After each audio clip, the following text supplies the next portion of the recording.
Hello everyone. मेरा नाम है आदित्य। टेराको सिविल्स के यूट्यूब चैनल पर आप सभी का स्वागत है।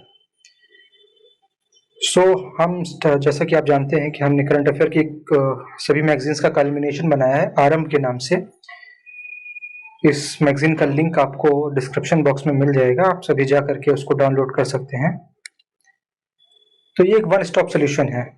यहाँ पर जितना भी एग्जामिनेशन होता है, यूपीएससी, यूपीपीसीएस, बीपीएससी, और अभी फिलहाल हमारा टारगेट है आरओ एआरओ का जो एग्जाम होने वाला है, इसको हम ध्यान में रखते हुए जितने भी इम्पोर्टेंट करंट अफेयर्स हो सकते हैं वो सारे हम इसमें कवर करें।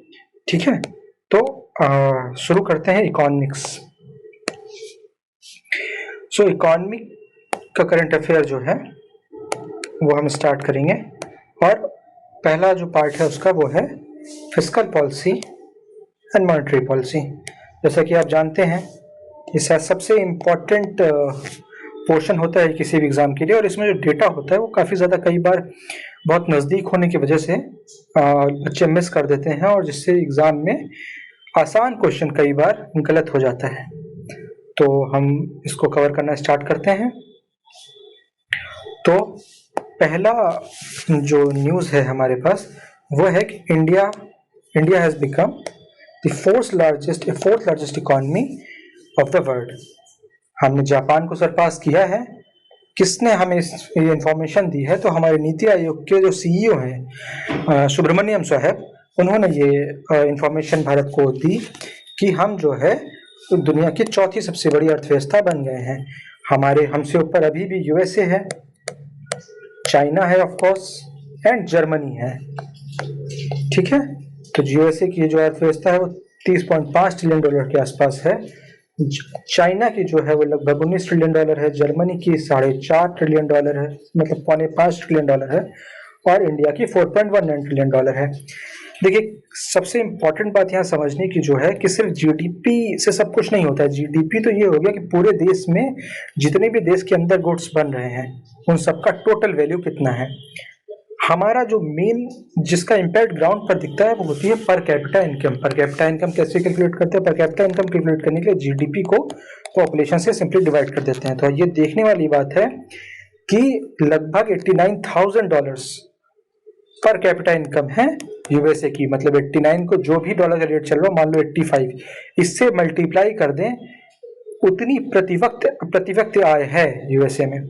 और वही आय जो भारत में है वो लगभग आप मान के चलिए कि $2.88 के आसपास है, जो कि इन देशों को देखते हुए काफी कम है। क्यों? क्योंकि हमारी पॉपुलेशन बहुत ज्यादा है। चाइना का ग्रोथ इस बात का सूचक है। क्यों? क्योंकि वहां की पर कैपिटा जीडीपी जो है वो भी $3.69 जो है उसको पार कर रही है। तो इसीलिए चाइना जो है उसकी स्थिति पर कैपिटा जीडीपी के मामले में भारत से बेटर है। आईएमएफ ने 2025 में प्रोजेक्ट किया था कि इंडिया की नॉमिनल जीडीपी जो है वो फाइनेंशियल ईयर 2025-2026 में जो है लगभग $4.187 ट्रिलियन हो जाएगी, जो जापान को जस्ट बीट करेगी। और एक दो चीजें और जो इम्पोर्टेंट हो सकती हैं उसमें यह है कि India fastest growing major economy है वर्ल्ड की, जो है 6% और 6% of annual for next 2 years. ये जो इंडिया की ग्रोथ रेट रहेगी वो 6% से ज़्यादा रहेगी। और ग्लोबल ग्रोथ फोरकास्ट मतलब कि पूरी दुनिया की ग्रोथ कितनी होगी? तो लगभग 2.8% के आसपास होगी। तो इससे हमें पता चलता है कि भारत की ग्रोथ लगभग दुनिया की औसत जो ग्रोथ रेट है उससे दुगनी रहेगी। ठीक है, और इंडिया के लिए प्रोजेक्ट है कि 6.2% 2025 में और 6.3% 2026 में हमारी ग्रोथ रेट रहेगी। हाँ, हालांकि ये चेंज होती रहती है, ऊपर नीचे होती रहती है। ठीक है, चलिए अगले टॉपिक की तरफ चलते हैं। इंडिया का एफडीआई इनफ्लो। ठीक है, एफडीआई क्या होता है? एफडीआई होता है फॉरेन डायरेक्ट इन्वेस्टमेंट। तो जैसे कि आपको पता है फॉरेन से आने वाले इन्वेस्टमेंट जो है दो फॉर्म में आते हैं, एफपीआई फॉरेन पोर्टफोलियो इन्वेस्टमेंट और एफडीआई फॉरेन डायरेक्ट इन्वेस्टमेंट। ठीक है, एफपीआई जो है वो रिलेटिवली लेस स्टेबल होते हैं, एफडीआई ज़्यादा स्टेबल होते हैं। ठीक है, इकोनॉमी में एफडीआई का महत्व थोड़ा ज़्यादा होता है। तो एफडीआई जो है भारत में आने वाला वो 2013-14 में अगर हम देखें तो एक तरीके से $36 बिलियन के आसपास होता था, जो कि 10 सालों में पिछले बढ़ करके लगभग दोगुने से ज़्यादा हो गया है। $81 बिलियन के आसपास है, जो 14% इंक्रीज है, ठीक है, पिछले साल से।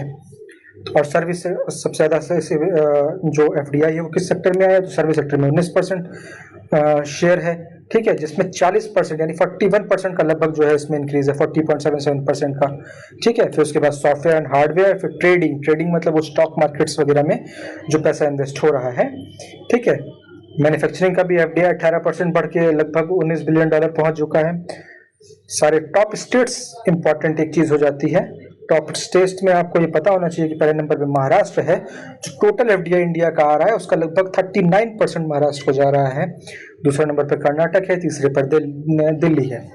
चौथा, हमें ये पता होना चाहिए कि सबसे ज्यादा एफडीआई जो भारत में आ रहा है वो एफडीआई को देने वाले देश कौन से हैं, तो सिंगापुर, मॉरिशियस और यूएसए। सबसे ऊपर सिंगापुर है, दूसरे नंबर का देश याद रखना चाहिए कई बार, क्योंकि मॉरिशियस का नाम इतना ज्यादा लाइमलाइट में नहीं रहता है, तो क्वेश्चन आने के चांसेस ज्यादा हैं और मिस्टेक होने के चांसेस भी यहाँ ज्यादा हैं। तो मॉरिशस जो है वो दूसरे नंबर पे है, 17% एफडीआई जो भारत का है वो मॉरिशस से आता है, ठीक है। इसके बाद अगर हम देखें कि भारत में एफडीआई जिन देशों से आ रहा है उनका नंबर भी बढ़ा है। पहले एफडीआई 89, दुनिया में जो भी 194 से ज्यादा देश हैं उसमें से 89 देश जो हैं पहले उनसे एफडीआई आता था, जो कि बढ़ करके अब 112 देश हो चुके हैं, ठीक है। चलते हैं अपने अगले टॉपिक की तरफ, जो है आरबीआई की एनुअल रिपोर्ट 2024-25 और जून की जो पॉलिसी है। जैसा कि आपको पता है कि मॉनेटरी पॉलिसी कमेटी जो होती है वो हर 2 महीने में मीट करती है, ये देखने के लिए कि भारत की इकॉनमी कैसी है, इकॉनमी को बढ़ाने के लिए क्या करना चाहिए, अगर इन्फ्लेशन हो गया है तो उसको कैसे कंट्रोल करें, इन सारी चीज़ों के लिए मॉनेटरी पॉलिसी कमेटी हर 2 महीने में मीट करती है। तो जून की जो पॉलिसी है वो और आरबीआई की जो सालाना रिपोर्ट होती है उसके बारे में हम कुछ चीज़ें जानते हैं। तो ये हमें जानना चाहिए कि आरबीआई की जो बैलेंस शीट है यानी कि बही खाता जो है वो 8.2% बढ़ा है, ठीक है। तो आरबीआई की जो अभी आरबीआई के पास जो बैलेंस शीट है उसमें लगभग 76 लाख करोड़ रुपए हैं, जिसमें से 2.68 लाख करोड़ का सरप्लस है। सरप्लस का मतलब है ज्यादा है, जितना हमारा टोटल नेट बैलेंस होना चाहिए, जितना हमने दे रखा है और जितना हमारे पास है, ठीक है। उसके बाद जो बचता है उसको सरप्लस बोलते हैं। जैसे मान लीजिए आपने 10 रुपए का उधार ले रखा है और आपके पास 11 रुपए हैं, ठीक है, तो आपके पास 1 रुपए का सरप्लस हुआ। फिर उसी तरह गोल्ड होल्डिंग हमारी 52% बढ़ी है। अब गोल्ड होल्डिंग क्या है कि भारत अपना गोल्ड क्या करता था, विकसित उनके पास अच्छे वॉल्ट्स हैं, अच्छी तिजोरियां हैं, वहां रखता था, ठीक है। तो अभी हमने क्या किया है कि अच्छा हम तिजोरियों में रखने के लिए पैसे देते थे, अभी हमने क्या किया है कि उन तिजोरियों से हमने उस गोल्ड को वापस मंगाना स्टार्ट कर दिया है। तो हमारी गोल्ड होल्डिंग जो है वो 52% बढ़ गई है। अभी आपने थोड़े दिन पहले न्यूज़ देखी होगी कि भारत ने लगभग यूके यानी कि ब्रिटेन में 100 टन गोल्ड जो है वहाँ से मंगाया है, अभी और भी मंगाएंगे हम, तो हमारी ये गोल्ड होल्डिंग और बढ़ेगी। फिलहाल के लिए 52% बढ़ी है। एक और चीज़ जानना चाहिए, आरबीआई का रिसेंट इनिशिएटिव है कि जो हमारा डिजिटल करेंसी है, ठीक है, सेंट्रल बैंक डिजिटल करेंसी जो है CBDC, उसका सर्कुलेशन 334% बढ़ा है, लगभग 3 गुना बढ़ गया है और 1 लाख मतलब 1000 करोड़ के आसपास इस वक्त है, ठीक है। करेंसी इन सर्कुलेशन जो है वो 36.86 लाख करोड़ है। हाँ, ये जरूर एक इम्पॉर्टेंट डेटा भी हमें पता चल रहा है कि जो फेक नोट्स हैं उसमें फेक 500 रुपए के फेक नोट्स जो हैं उसमें 37% का इंक्रीज दिखा गया है।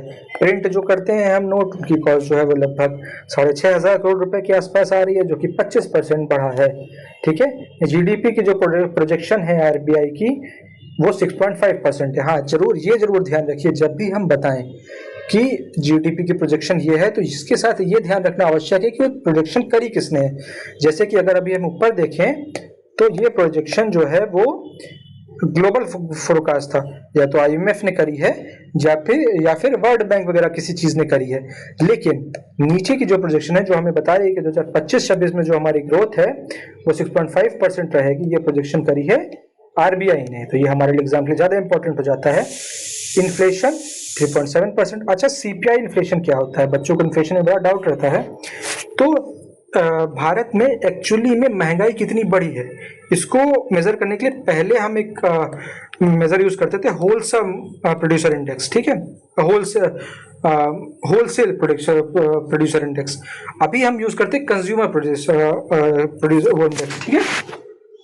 तो होलसेल में क्या होता है कि जहां से सामान रिटेलर खरीद रहा है हम वहां के बारे में जानकारी लेते थे, और उसमें लगभग हमने एक बास्केट बनाई जिसमें 750 से ज्यादा आइटम्स डाले, लेकिन इसमें कोई सर्विसेज नहीं थी। तो हमने फिर हम आरबीआई के रिफॉर्म के तहत इसको हटा दिया गया। रघुराम राजन जब गवर्नर थे तब इसको हटाया गया, और अभी हम जिस प्रोसीजर को यूज करते हैं वो है सीपीआई, कंज्यूमर इंडेक्स। ठीक है, तो वो जो है अभी 3.7% इन्फ्लेशन है। इसके अंदर जो बास्केट हमने बनाई है उसमें लगभग 250 से ज्यादा आइटम्स हैं। ठीक है, 276 आइटम है अगर मैं गलत नहीं हूं तो, और रेपो रेट जो है वो हमारी 5.5% है। ठीक है, इसके बाद ग्रॉस हाउस होल्ड सेविंग्स जो है वो 11.2% है। मतलब इसका मतलब हम सारे खर्च के बाद भारत के जो हाउस होल्ड्स हैं वो कितना पैसा बचा रहे हैं। डिजिटल पेमेंट में 35% का इंक्रीज आया है। ठीक है, ये हमारी आरबीआई के अगले अब हम अगले न्यूज की तरफ चलते हैं। तो आपने देख लिया, देखिए थोड़ा सा फंबल हो रहा था। मैं सीपीआई का जो फुल फॉर्म होता है वो कंज्यूमर प्राइस इंडेक्स होता है, डब्ल्यूपीआई का होता है होलसेल प्राइस इंडेक्स। ठीक है, तो अब हम अगले पे चलते हैं, periodic labour force survey. Periodic labour force survey, ठीक है, पीरियोडिक लेबर फोर्स सर्वे जो होता है पहले वो साल भर में आता था। ठीक है, अभी क्या हुआ है कि हमें देखना पड़ेगा कि अप्रैल 2025 से ये जो है वो मंथली बुलेटिन पब्लिश होना स्टार्ट हो चुका है। ये बताता है कि एक्चुअली में कितना पॉपुलेशन जो है वो एम्प्लॉयड है, कितना अनएम्प्लॉयड है। तो हमें पहला जो पीरियोडिक लेबर फोर्स सर्वे जो मंथली हुआ है मई 2025 में 15 मई को उसकी रिपोर्ट आई है, जिसमें बताया गया है कि यूआर का मतलब, ध्यान से सुनने, अनएम्प्लॉयमेंट रेट, एलएफपीआर का मतलब हो गया लेबर फोर्स पार्टिसिपेशन रेट। ठीक है, डब्ल्यूपीआर का मतलब हो गया workers participation rate, workers population ratio. WPR का मतलब हो गया worker population ratio. Current weekly status, तो ये जो स्टेटस है वो वीकली स्टेटस है। अब जो डेटा आया है वो देख लेते हैं हम कि करंट वीकली स्टेटस जो है हर वीक का जो स्टेटस है उस हिसाब से अनएम्प्लॉयमेंट रेट जो है वो 5.1% है।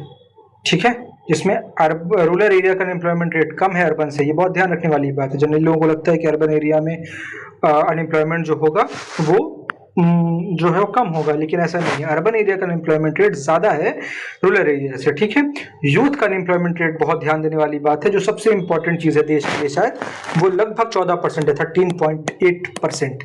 ये बहुत ध्यान देने वाली बात है। ठीक है, लेबर फोर्स पार्टिसिपेशन रेट मतलब लेबर 15+ साल से ऊपर जो लोग हैं जो काम कर सकते हैं वो 55.6% है, जिसमें रूरल में ज्यादा है। रूरल में लोगों का पार्टिसिपेशन जो है वो ज्यादा है अर्बन से। अर्बन में 50.7% और रूरल में 58%।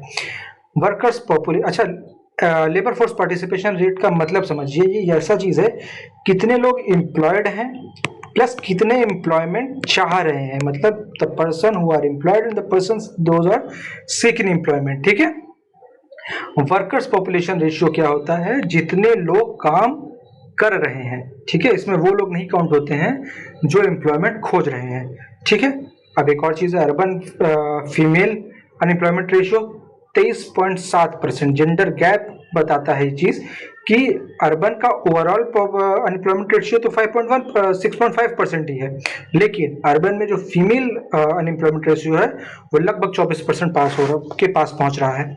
ठीक है, फीमेल लेबर फोर्स पार्टिसिपेशन का जो एनुअल रिपोर्ट आई है उसने उसका डेटा भी हम थोड़ा सा ध्यान में रखेंगे कि लेबर फोर्स पार्टिसिपेशन रेट 60% के है, वर्कर्स पॉपुलेशन रेट 58.2% है, अनएम्प्लॉयमेंट रेट जो है वो 3.2% है for females as well as males. ठीक है, लॉन्च कब हुआ था पीरियोडिक लेबर फोर्स सर्वे? 2017 में। ठीक है, अब इसके क्वार्टरली एस्टिमेट्स भी आते हैं, now includes quarterly rural estimates. ठीक है, अगला टॉपिक पे चलते हैं, सैंपल रजिस्ट्रेशन सिस्टम। ठीक है, सैंपल रजिस्ट्रेशन सिस्टम हमें बताएगा कि क्या मतलब बर्थ रेट क्या है, डेथ रेट क्या है। ठीक है, तो बर्थ रेट जो है 19.1 2022 में, जो 11% डिक्रीज हुआ है। मैक्सिमम जो है वो बिहार में है 26.9 और मिनिमम अंडमान में है 10.2। ठीक है, डेथ रेट क्या है, 6.2 जो है वो 2022 में था। मैक्सिमम छत्तीसगढ़ में 9 है, मिनिमम चंडीगढ़ में जो है, चंडीगढ़ यूटी में 4.2 है। इन्फेंट मोर्टेलिटी रेट जो है वो 26 था 2022 में, 35% डिक्रीज हुआ है। एक मतलब 10 साल में इन्फेंट मोर्टेलिटी रेट में 35% का डिक्रीज हुआ है। ये बहुत ही अच्छी खबर है, ठीक है। मैक्सिमम जो है वो एमपी में 40 है, मिनिमम मणिपुर में 30 है, ठीक है। अंडर 5 U5MR का मतलब हो गया अंडर 5 मोर्टेलिटी रेट, जो कि 2022 में 30 था, 1 पॉइंट का डिक्रीज आया है, ठीक है। अगला जो है वो मैटरनल मोर्टेलिटी रेट है, ठीक है, 88 पर 10 लाख पॉपुलेशन। आपको ध्यान रखना होगा कि कितनी पॉपुलेशन में से ये हम बात कर रहे हैं। हर 10 लाख में से, हर 1 लाख में से 88 मैटरनल मोर्टेलिटी रेट है, मैटरनल मोर्टेलिटी रेट है, ठीक है। 8 states below SDG target SDG का टारगेट जो है वो 70 होना चाहिए, ठीक है। मैटरनल मोर्टेलिटी रेट में एसडीजी का टारगेट जो है वो 70 होना चाहिए। हमें जानने की बात जरूरत है कि 8 स्टेट्स जो है अभी भारत के, वो बिलो जो है एसडीजी टारगेट ऑफ 70 है, इंक्लूडिंग केरला। मतलब कि वो एसडीजी का जो टारगेट है, ग्लोबल टारगेट, उससे भी अच्छा परफॉर्म कर रहे हैं। जैसे कि ध्यान में रखें कि केरला का मैटरनल मोर्टेलिटी रेट केवल 18 है, जबकि भारत का एवरेज क्या है, 88, ठीक है। सेक्स रेशियो एट बर्थ के बारे में हम बात करेंगे तो 2000 केवल 914, ठीक है। मैक्सिमम केरला और छत्तीसगढ़ में है 970, मिनिमम उत्तराखंड में है 857 ओनली, मतलब कि 1000 आदमी मेल चाइल्ड्स पर केवल 857 फीमेल चाइल्ड्स बर्थ ले रही हैं, ठीक है।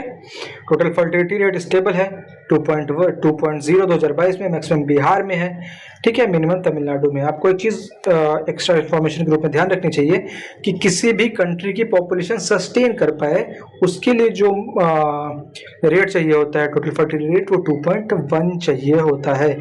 इसको रिप्लेसमेंट रेशियो भी बोलते हैं। इसका मतलब जितने लोग पॉपुलेशन से कम हो रहे हैं, उतने ही लोग पॉपुलेशन में जुड़ रहे हैं, ठीक है। मेडिकल अटेंशन एट बर्थ की हम बात करें तो 94.3% जो है वो 2022 में है। मतलब इंस्टीट्यूशनल डिलीवरी की बात कर रहे हैं बेसिकली हम लोग, ठीक है।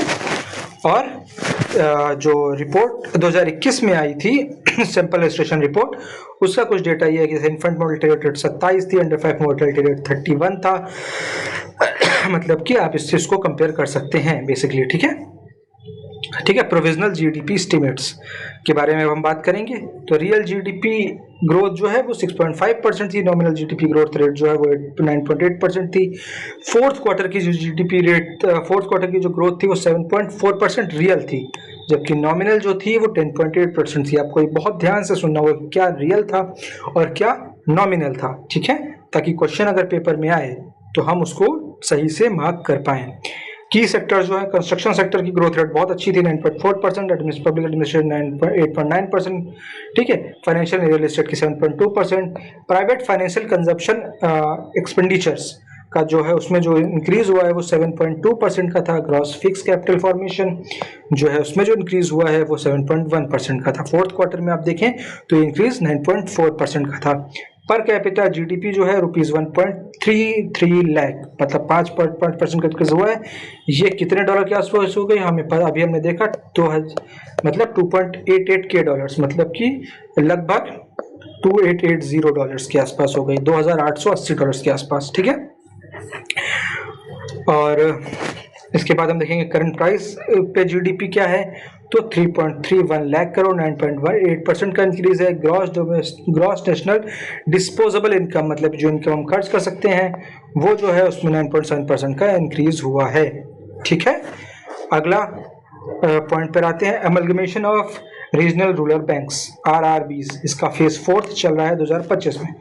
तो 26 regional rural bank across 11 states amalgamated in, मतलब एमलगमेशन का मतलब होता है जुड़ना, बहुत सारी चीजें जब मिल के एक हो जाती हैं तो उनको एमलगमेशन बोलते हैं, ठीक है। तो मई 1 2025 अंडर आरबीआई एक्ट 1976, और ध्यान रखने वाली बात है आरआरबी एक्ट 1976 के अंडर जो है वो 26 आरआरबी अक्रॉस 11 स्टेट्स जो है आपस में जुड़ गए।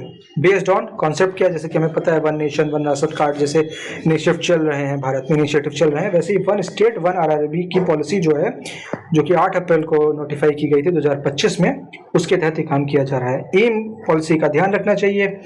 एम बहुत सिंपल है, better governance, credit flow, inclusion and efficiency. एक बार फिर से हम देखेंगे, ठीक है। एम बहुत ज़्यादा ज़रूरी है, बेटर गवर्नेंस, ठीक, better governance, credit flow, inclusion और एफिशिएंसी, ठीक है। अगला हम देखते हैं, started with Narasimham working group 1975 की रिकमेंडेशन, ठीक है। नरसिम्हम का वर्किंग ग्रुप जो 1975 बना था, उसकी रिकमेंडेशन है, जो अब जाकर के धीरे धीरे अपना फाइनल शेप ले रही है। पास्ट फेजेस क्या थे? पहला फेज 2006 से 2010 में था, जिसमें 196 रीजनल रूरल बैंक्स थे, ठीक है। उनको हटा करके 82 किया गया, कम करके 196 को हटा के, फिर दूसरे फेज में 82 को घटा करके 56 किया गया, तीसरे फेज में 56 को घटा करके 43 किया गया, और चौथे फेज में फर्दर कंसोलिडेशन किया जा रहा है, ठीक है। अब बात करते हैं देसी किसानों की। तो देसी किसानों के लिए सबसे इंपॉर्टेंट मुद्दा जो रहता है वो एमएसपी है। जो 14 जो क्रॉप्स हैं, एमएसपी के बारे में ध्यान रखना चाहिए। टोटल 23 फसलों पे दिया जाता है। 14 क्रॉप्स का जो रेट है उन पे अभी अभी रिवीजन हुआ है। Cabinet committee of economic affairs chair by prime minister Modi ने ये इस रिवीजन को अप्रूवल दे दिया है, ठीक है। देखते हैं हाईएस्ट हाइक किसमें था। रागी क्रॉप में हाईएस्ट प्राइस इंक्रीज हुआ था, लगभग 13.89% का। इसको आप लगभग 14% की लमसम याद रख सकते हैं। फिर ज्वार का हाइब्रिड क्रॉप है, उसमें 9.73% का इंक्रीज हुआ है। और नोटेबल हेड्स में देखेंगे तो नाइजर सीड्स। क्वेश्चन देखिए ऐसे कई सारी क्रॉप्स दे देते हैं, उसमें से ये पूछ लेते हैं कभी कभी किसमें से कौन सी क्रॉप एमएसपी के अंडर में नहीं है। तो आपको यूपीएससी का पीवाईक्यू देखेंगे तो एक बार आपको मिलेगा नाइजर सीड उस क्वेश्चन के उसमें था, तो लोगों को लगता था कि ये तो पहली बार सुन रहे हैं, पर ऐसा नहीं है। नाइजर सीड में 9.4% का इंक्रीज है, सोयाबीन में लगभग 9% का, कॉटन में 8.27% का है। स्टेपल्स की बात करेंगे तो पैडी मतलब राइस की बात है, तो राइस लगभग 2369 रुपए के आसपास बिक रहा है, जिसमें 3% का टोटल इंक्रीज है, ठीक है। लोएस्ट हाइक अगर देखेंगे तो मूंग दाल पे लोएस्ट हाइक है, जो कि लगभग 8,768 रुपए पर क्विंटल के हिसाब से बिक रहा है, लगभग 1% का इंक्रीज हुआ है। अदर क्रॉप्स तूर अरहर में भी थोड़ा सा इंक्रीज देखने को मिलता है, उड़द में है, ग्राउंडनट्स में है, ठीक है। और इसका इस इंक्रीज को देखिए मिलता क्या है कि गवर्नमेंट की पॉलिसी क्या है, न्यूट्रिसीरियल्स, ऑयल सीड, पल्सेस और इनकम सपोर्ट जो क्रॉप्स हैं फार्मर के लिए, जिनको कभी कभी कैश क्रॉप्स भी बोल देते हैं, उन पे इंक्रीज ज़्यादा बेटर है, ठीक है। अब चलते हैं बेसिक एनिमल हस्बेंड्री स्टैटिस्टिक्स के बारे में, ठीक है। इसको राजीव रंजन सिंह जी ने रिलीज किया था 26 नवंबर 2024 को, और नेशनल मिल्क डे ध्यान रखने की बात है। 26 नवंबर 2026 को क्या होता है, 26 नवंबर को कौन सा दिन होता है? 26 नवंबर को होता है नेशनल मिल्क डे। 26 नवंबर 2024 नेशनल मिल्क डे, ठीक है। तो बेसिक एनिमल हस्बेंड्री स्टैटिस्टिक्स में कवर क्या क्या होता है? मिल्क, एग, मीट, वूल, ठीक है। फरवरी 2023 से मार्च 2023 से फरवरी 2024 तक का डेटा है, based on integrated sample survey, ठीक। तो मिल्क की अगर हम बात करें तो 239.3 मिलियन टन्स, 5.62% का इंक्रीज है। यूपी सबसे ज़्यादा है, रैंक 1 पर है। दूसरे नंबर पर राजस्थान है, डेटा याद रखने की बात है। तीसरे नंबर पर एमपी है। फिर एक्स की अगर हम बात करेंगे, टॉप पे आंध्र प्रदेश है, ठीक है। और उसके बाद दूसरे नंबर पे तमिलनाडु, तीसरे नंबर पे तेलंगाना। मीट की अगर हम बात करेंगे तो वेस्ट बंगाल पहले नंबर पे। ध्यान रखने की बात है कि यूपी नंबर 2 पर है। बहुत ही इंपॉर्टेंट डेटा है, ध्यान रखिएगा कि यूपी नंबर 2 पर है मीट प्रोडक्शन के मामले में। 10.25 मिलियन टन का जो मीट प्रोडक्शन हुआ है, उसमें 12.3% लगभग उत्तर प्रदेश का है। तीसरे नंबर पर महाराष्ट्र है। फिर वूल की बात करते हैं, वूल में पहले नंबर पे राजस्थान है। ध्यान रखने की बात, लोगों को लगता है जम्मू कश्मीर या लद्दाख होना चाहिए, पर एक्चुअली में राजस्थान है। दूसरे नंबर पे जम्मू कश्मीर है, तीसरे नंबर पर पंजाब है। हाँ, पंजाब के बारे में ध्यान रखिए कि वूल के मामले में पंजाब की जो ग्रोथ है वो हाईएस्ट है, लगभग 22% की ग्रोथ आई है, ठीक है। अब अगला ध्यान रखेंगे कि इंडिया मिल्क के मामले में दुनिया में नंबर 1 है, और दूध एक्स के मामले में नंबर 2 पर रैंक होती है, ठीक है। फिर इसके बाद एमएसपी अनाउंसमेंट की बात करते हैं। एमएसपी अनाउंसमेंट ये पुराना है, 26 अक्टूबर को जो एमएसपी अनाउंसमेंट हुआ था। अभी जो हमने ऊपर देखा है लेटेस्ट है, इसमें तो 28 मई का जो अनाउंसमेंट है, ठीक है। तो ये देखना पड़ेगा। रेपसीड और मस्टर्ड के बारे में ₹300 पर क्विंटल की वृद्धि हुई है एमएसपी में। सेकंड हाईएस्ट जो ग्रोथ है वो है लेंटिल्स यानी मसूर की दाल में ₹275 पर क्विंटल की वृद्धि है। वीट लगभग ₹2425, ठीक है। ग्राम्स जो है वो लगभग ₹5650 पर क्विंटल। बार्ले जो है लगभग 2000, ठीक है। सेफ्लॉर जो है वो लगभग ₹6000 के आसपास है, ठीक है। एमएसपी इंश्योर करता है remunerative return to the farmer of the cost of production, margin over cost, ठीक है। मार्जिन ओवर कॉस्ट जो है मतलब कितना जो हम कॉस्ट लगा रहे हैं लागत, उससे हम कितना ज्यादा कमा रहे हैं। तो वीट का 105% है, मस्टर्ड का 98% है, लेंटिल्स का 89% है, ग्राम एंड बार्ले का सिर्फ 60% है। एमएसपी का फोकस मेनली जो है वो एक तरीके से doubling farmers income, crop diversification and oil seed promotion, 3 इसके मेन मोटिव में। ध्यान रखने वाली बात है कि फार्मर्स की इनकम को डबल करना। भारत में जो क्रॉप्स हो रही हैं उनका कंट्रोल भी देखिए कि जिस क्रॉप्स का एमएसपी ज्यादा होगा, जिसपे सरकार, क्योंकि एमएसपी जो होता है वो क्रॉपिंग सीजन से पहले बताया जाता है। तो सरकार जिस क्रॉप का एमएसपी बताएगी, ठीक है, पहले, और जिस क्रॉप का एमएसपी बढ़ा देगी, उस तरह से किसान जो है क्रॉप लगाते हैं। जब उस तरह से क्रॉप लगाएंगे तो एमएसपी एक तरीके से डिसाइड करता है कि भारत में क्रॉप का डाइवर्सिफिकेशन कैसा होगा, ठीक है। और ऑयल सीड और पल्सेस का प्रमोशन है, क्योंकि आपको पता है कि भारत जो है वो बहुत बड़ी मात्रा में ऑयल सीड्स इंपोर्ट करता है, ठीक है। चलिए आगे चलते हैं। First advance estimate horticulture crop February 2025, department of agriculture and farmer welfare. याद रखने वाली बात है कि किसने इस रिपोर्ट को जारी किया, department of agriculture and farmer welfare. तो टोटल हॉर्टिकल्चर प्रोडक्शन जो है 362 मिलियन टन, ठीक है, जो कि 28 मिलियन टन, लगभग 28 मिलियन हेक्टेयर जो है लैंड पर हॉर्टिकल्चर क्रॉप्स का प्रोडक्शन हुआ है, जिसमें फ्रूट्स आपको देखने वाली बात है कि 113 मिलियन टन, ठीक है, लगभग 1 मिलियन टन का, लगभग 500 उसका इंक्रीज है, ठीक है, हाफ अ मिलियन टन का लगभग इंक्रीज है। एरिया कम हुआ है। देखिए ट्रेंड से याद रखना होगा आपको। ट्रेंड्स का मतलब है कि एरिया जो है फ्रूट्स कल्टीवेशन का वो डिक्रीज हुआ है। वहीं वेजिटेबल्स की बात करें तो वेजिटेबल में लगभग 7 मिलियन टन का प्रोडक्शन जो है वो इंक्रीज हुआ है। एरिया भी लगभग 11 जो है इंक्रीज हुआ है हेक्टेयर के आसपास ना, 11 हेक्टेयर के आसपास इंक्रीज हुआ है, 11 million hectare, sorry, I beg your pardon please, ठीक है। अब स्पाइसेस की बात करते हैं तो उसके बाद 12 मिलियन टन लगभग इसमें डिक्रीज हुआ है। आपको ध्यान रखना होगा, फ्रूट्स में इंक्रीज हुआ है, वेजिटेबल्स में इंक्रीज हुआ है, प्रोडक्शन की बात कर रहे हैं, स्पाइसेस में डिक्रीज हुआ है। एरिया जो है इसका एरिया भी डिक्रीज हुआ है। तो अभी तक फ्रूट और स्पाइसेस दो चीजों का एरिया डिक्रीज हो चुका है, वेजिटेबल का एरिया इंक्रीज हुआ है। फ्लावर्स सिर्फ 3.62 मिलियन टन, ठीक है, जो कि इंक्रीज है। ट्रेंड्स ध्यान रखने होंगे, मैं आपको फिर कह रहा हूँ, ट्रेंड्स आपको ध्यान रखने होंगे। एरिया जो है वो इंक्रीज हुआ है 0.38 मिलियन हेक्टेयर्स, ठीक। चलिए आगे चलते हैं। एरोमेटिक्स एंड मेडिसिनल जो हब्स हैं उनकी बात करें तो 0.6 मिलियन टन जो कि डिक्रीज हुआ है। एरिया भी डिक्रीज हुआ है, 2.79 मिलियन हेक्टेयर्स एरिया डिक्रीज हुआ है, ठीक है। ये फर्स्ट एडवांस एस्टीमेट था हॉर्टिकल्चर का। अब third advance estimate agriculture crops, ministry of agriculture and farmer welfare, ठीक है।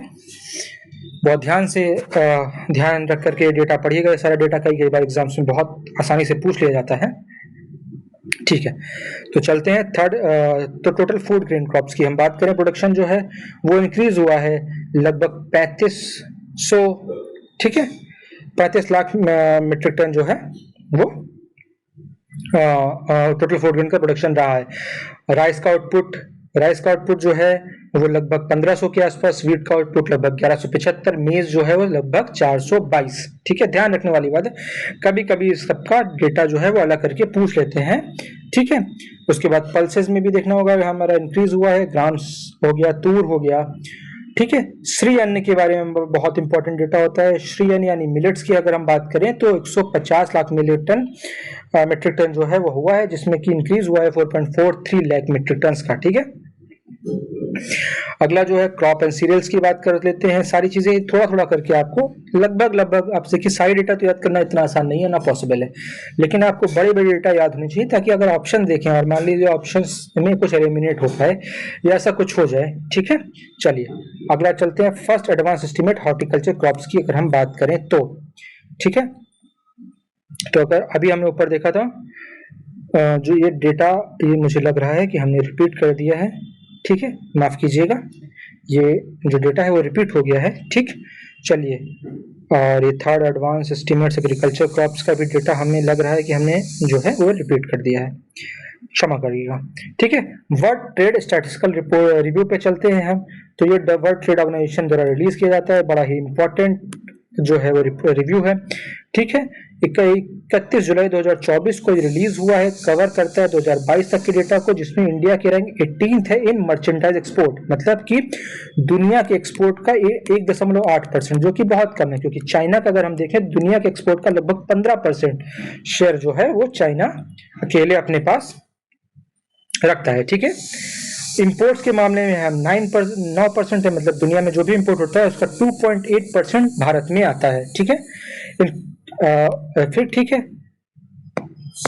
इसके बाद अब की अगर हम बात करें तो 7th in agriculture export and imports, 4th largest importer of mining products, India lead in textile export. ठीक है, ये बहुत ध्यान रखने की बात है कि 4th largest importer of mining products, mining के जो प्रोडक्ट होते हैं उसमें हम भारत जो है दुनिया का चौथा सबसे लार्जेस्ट इंपोर्टर है। ठीक है, 7th रैंक है। अगर हम बात करें एक्सपोर्टर्स की, कॉमर्शियल सर्विसेज का एक्सपोर्ट हम करते हैं, 7th रैंक है उसमें। हमारा दुनिया का जो भी एक्सपोर्ट होता है उसमें लगभग 4.4% जो होता है उस हिस्सा भारत का है। ठीक है, अगला अगर हम बात करें तो 9th रैंक अगर हमारी है एज ए इंपोर्टर, हम दुनिया में जो भी कॉमर्शियल सर्विसेज हैं उसका 3.8% इंपोर्ट भी करते हैं। ठीक है, वर्ल्ड इन्वेस्टमेंट रिपोर्ट की बात करें, बड़ा इंपॉर्टेंट रिपोर्ट होता है, यूएनसीटीएडी जो है उसको रिलीज करता है। 20 जून 2024 को रिलीज हुआ। थीम क्या था? Investment facilitation and digital government, बहुत ही इंपॉर्टेंट थीम है। ठीक है, तो इसमें ध्यान रखना होगा कि देखिए सारे देश दुनिया में है जो है, आपने सुना होगा कभी न कभी कि अपनी तरफ देख रहे हैं, इनवर्ड लुकिंग पॉलिसीज हो गई ये सबकी। और इनवर्ड लुकिंग पॉलिसीज क्या करती हैं कि दुनिया में जो हो रही एफडीआई का फ्लो है उसको डिक्रीज करती है। तो दुनिया का एफडीआई फ्लो जो है वो 2% घटा है। ठीक है, और घट के $1.33 ट्रिलियन के आसपास है 2023 में। ठीक है, इंडिया का एफडीआई फ्लो जो है वो भी घटा है, $28 बिलियन, रैंक 15th डिक्रीज। हमारी 8वीं रैंक हुआ करती थी जो घट के अब 15वीं हो गई है। ठीक है, फिर एफडीआई आउटफ्लो, मतलब इंडिया जो दुनिया के और देशों में हम निवेश करते हैं, मतलब जो एफडीआई जो दुनिया और देशों में निवेश करती है, ठीक है, वो जो है वो इंडिया की रैंक उसमें 20th है। $13 बिलियन का हमने जो है वो निवेश किया है दुनिया के देशों में, जिसमें जो कि कम है, फिलहाल 13% का डिक्रीज आया है। Developing Asia receives 46.62% of global FDI, मतलब दुनिया के एफडीआई का लगभग 46.62% वो केवल एशिया में आता है, जिसमें कि दुनिया के टॉप रेसिपिएंट्स कौन से हैं? USA, China, Singapore, Hong Kong and Brazil. ठीक है, अब आगे चलते हैं। Economic initiatives, schemes and projects, काफी इंपॉर्टेंट पोर्शन होता है ये भी, कभी कभी सीधे सवाल आ जाते हैं इससे। ठीक है, एक सवाल तो लगभग आप ये मान के चलिए पक्का ही है। तो इंडिया लार्जेस्ट ऑटोमोबाइल गति शक्ति कार्गो टर्मिनल, जैसा कि आपको पता है पीएम गति शक्ति करके एक स्कीम चल रही है जिसमें जितने भी प्रोजेक्ट होते हैं बेसिकली उनको फास्ट ट्रैक करने के लिए उनमें क्लियरेंस ज़्यादा आसानी से आ जाए और सारे डिपार्टमेंट एक साथ मिलकर के काम करें, इस चीज़ के लिए एक स्कीम बनाई गई है जिसको हम बोलते हैं पीएम गति शक्ति। ठीक है, तो ऑटोमोबाइल गति शक्ति कार्गो टर्मिनल, ठीक है, कार्गो टर्मिनल जिसके लिए जो ऑटोमोबाइल्स के लिए है बेसिकली, इसका इनॉग्रेशन हुआ जून 2026 में। ध्यान रखना होगा कि मिनिस्टर अश्विनी वैष्णव, ठीक है, उन्होंने इसका उद्घाटन किया at Maruti Suzuki Manesar plant in Haryana. Manesar plant कहाँ पर है? हरियाणा में। Link to Patli railway station via 10 kilometre rail line, part of 121 kilometre Haryana orbital rail corridor, ठीक है, by Haryana rail infrastructure development corporation, ठीक है, HRIDC। टोटल इन्वेस्टमेंट जो है लगभग 800 करोड़ रुपए की है, जिसमें से 634 करोड़ रुपए की जो इन्वेस्टमेंट है वो Haryana rail infrastructure development corporation ने करी है। ठीक है, एनुअल लोडिंग कैपेसिटी इसकी जो होगी 4.5 लाख गाड़ियां जो है वो लगभग होगी, जो कि इंडिया में हाईएस्ट है। ठीक है, अगले चीज देखते हैं, India UK free trade agreements की हम बात करते हैं। 6 मई 2025 को साइन हो गया था। 2022 से आपको जान के हैरानी होगी कि 2022 से नेगोशिएशन शुरू हुए और अब जाकर के लगभग इतना समय लगता है, फिर भी ये नेगोशिएशंस का फाइनल शेप ले चुके हैं और साइन हो चुके हैं। बायलैटरल ट्रेड जो इंडिया और यूके के बीच में है वो अभी लगभग 42.6 बिलियन यूरोस का है। ध्यान रखिएगा, डॉलर्स की बात नहीं कर रहे हैं हम।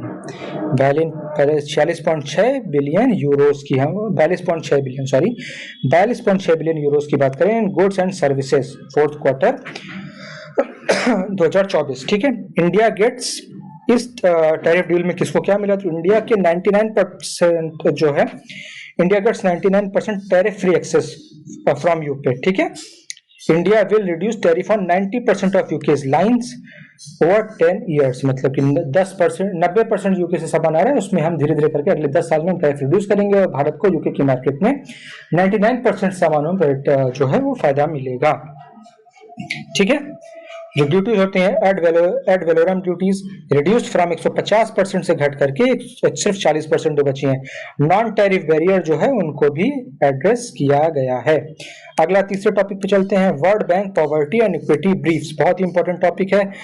अप्रैल 2025 में दिखाया गया कि इंडिया में लगभग 17.1 करोड़ लोग एग्जिस्टेड एक्सट्रीम पॉवर्टी, मतलब कि एक्सट्रीम पॉवर्टी में रह रहे हैं। मतलब एक्सट्रीम पॉवर्टी का मतलब हो गया कि $2.15 पर डे से कम जो है वो कमा रहे हैं पर डे। ठीक है, रूरल पॉवर्टी जो है वो 18.4% से घटी है और जो है अर्बन पॉवर्टी जो है वो 10.7% से घट करके एक्सट्रीम पॉवर्टी की हम बात करें, ध्यान रखिएगा सिर्फ पॉवर्टी की बात नहीं कर रहे हैं। एक्सट्रीम पॉवर्टी जो है रूरल एरिया में 2.8% हो चुकी है, अर्बन एरिया में 1.1% हो चुकी है। गिनीज कोफिशिएंट यानी गिनीज इंडेक्स की जो अगर हम बात करें तो ये इसमें इंप्रूवमेंट देखने को मिलता है, जो 28.8 से जो है घट करके 25.5 हो गया है। गिनी कोफिशिएंट क्या, गिनी इंडेक्स क्या दिखाता है, गिनी इंडेक्स बताता है इनइक्वालिटी के बारे में। ठीक है, गिनी इंडेक्स का कम होना अच्छी बात है, इससे पता चलता है कि भारत में इनइक्वालिटी जो है वो कम हो रही है।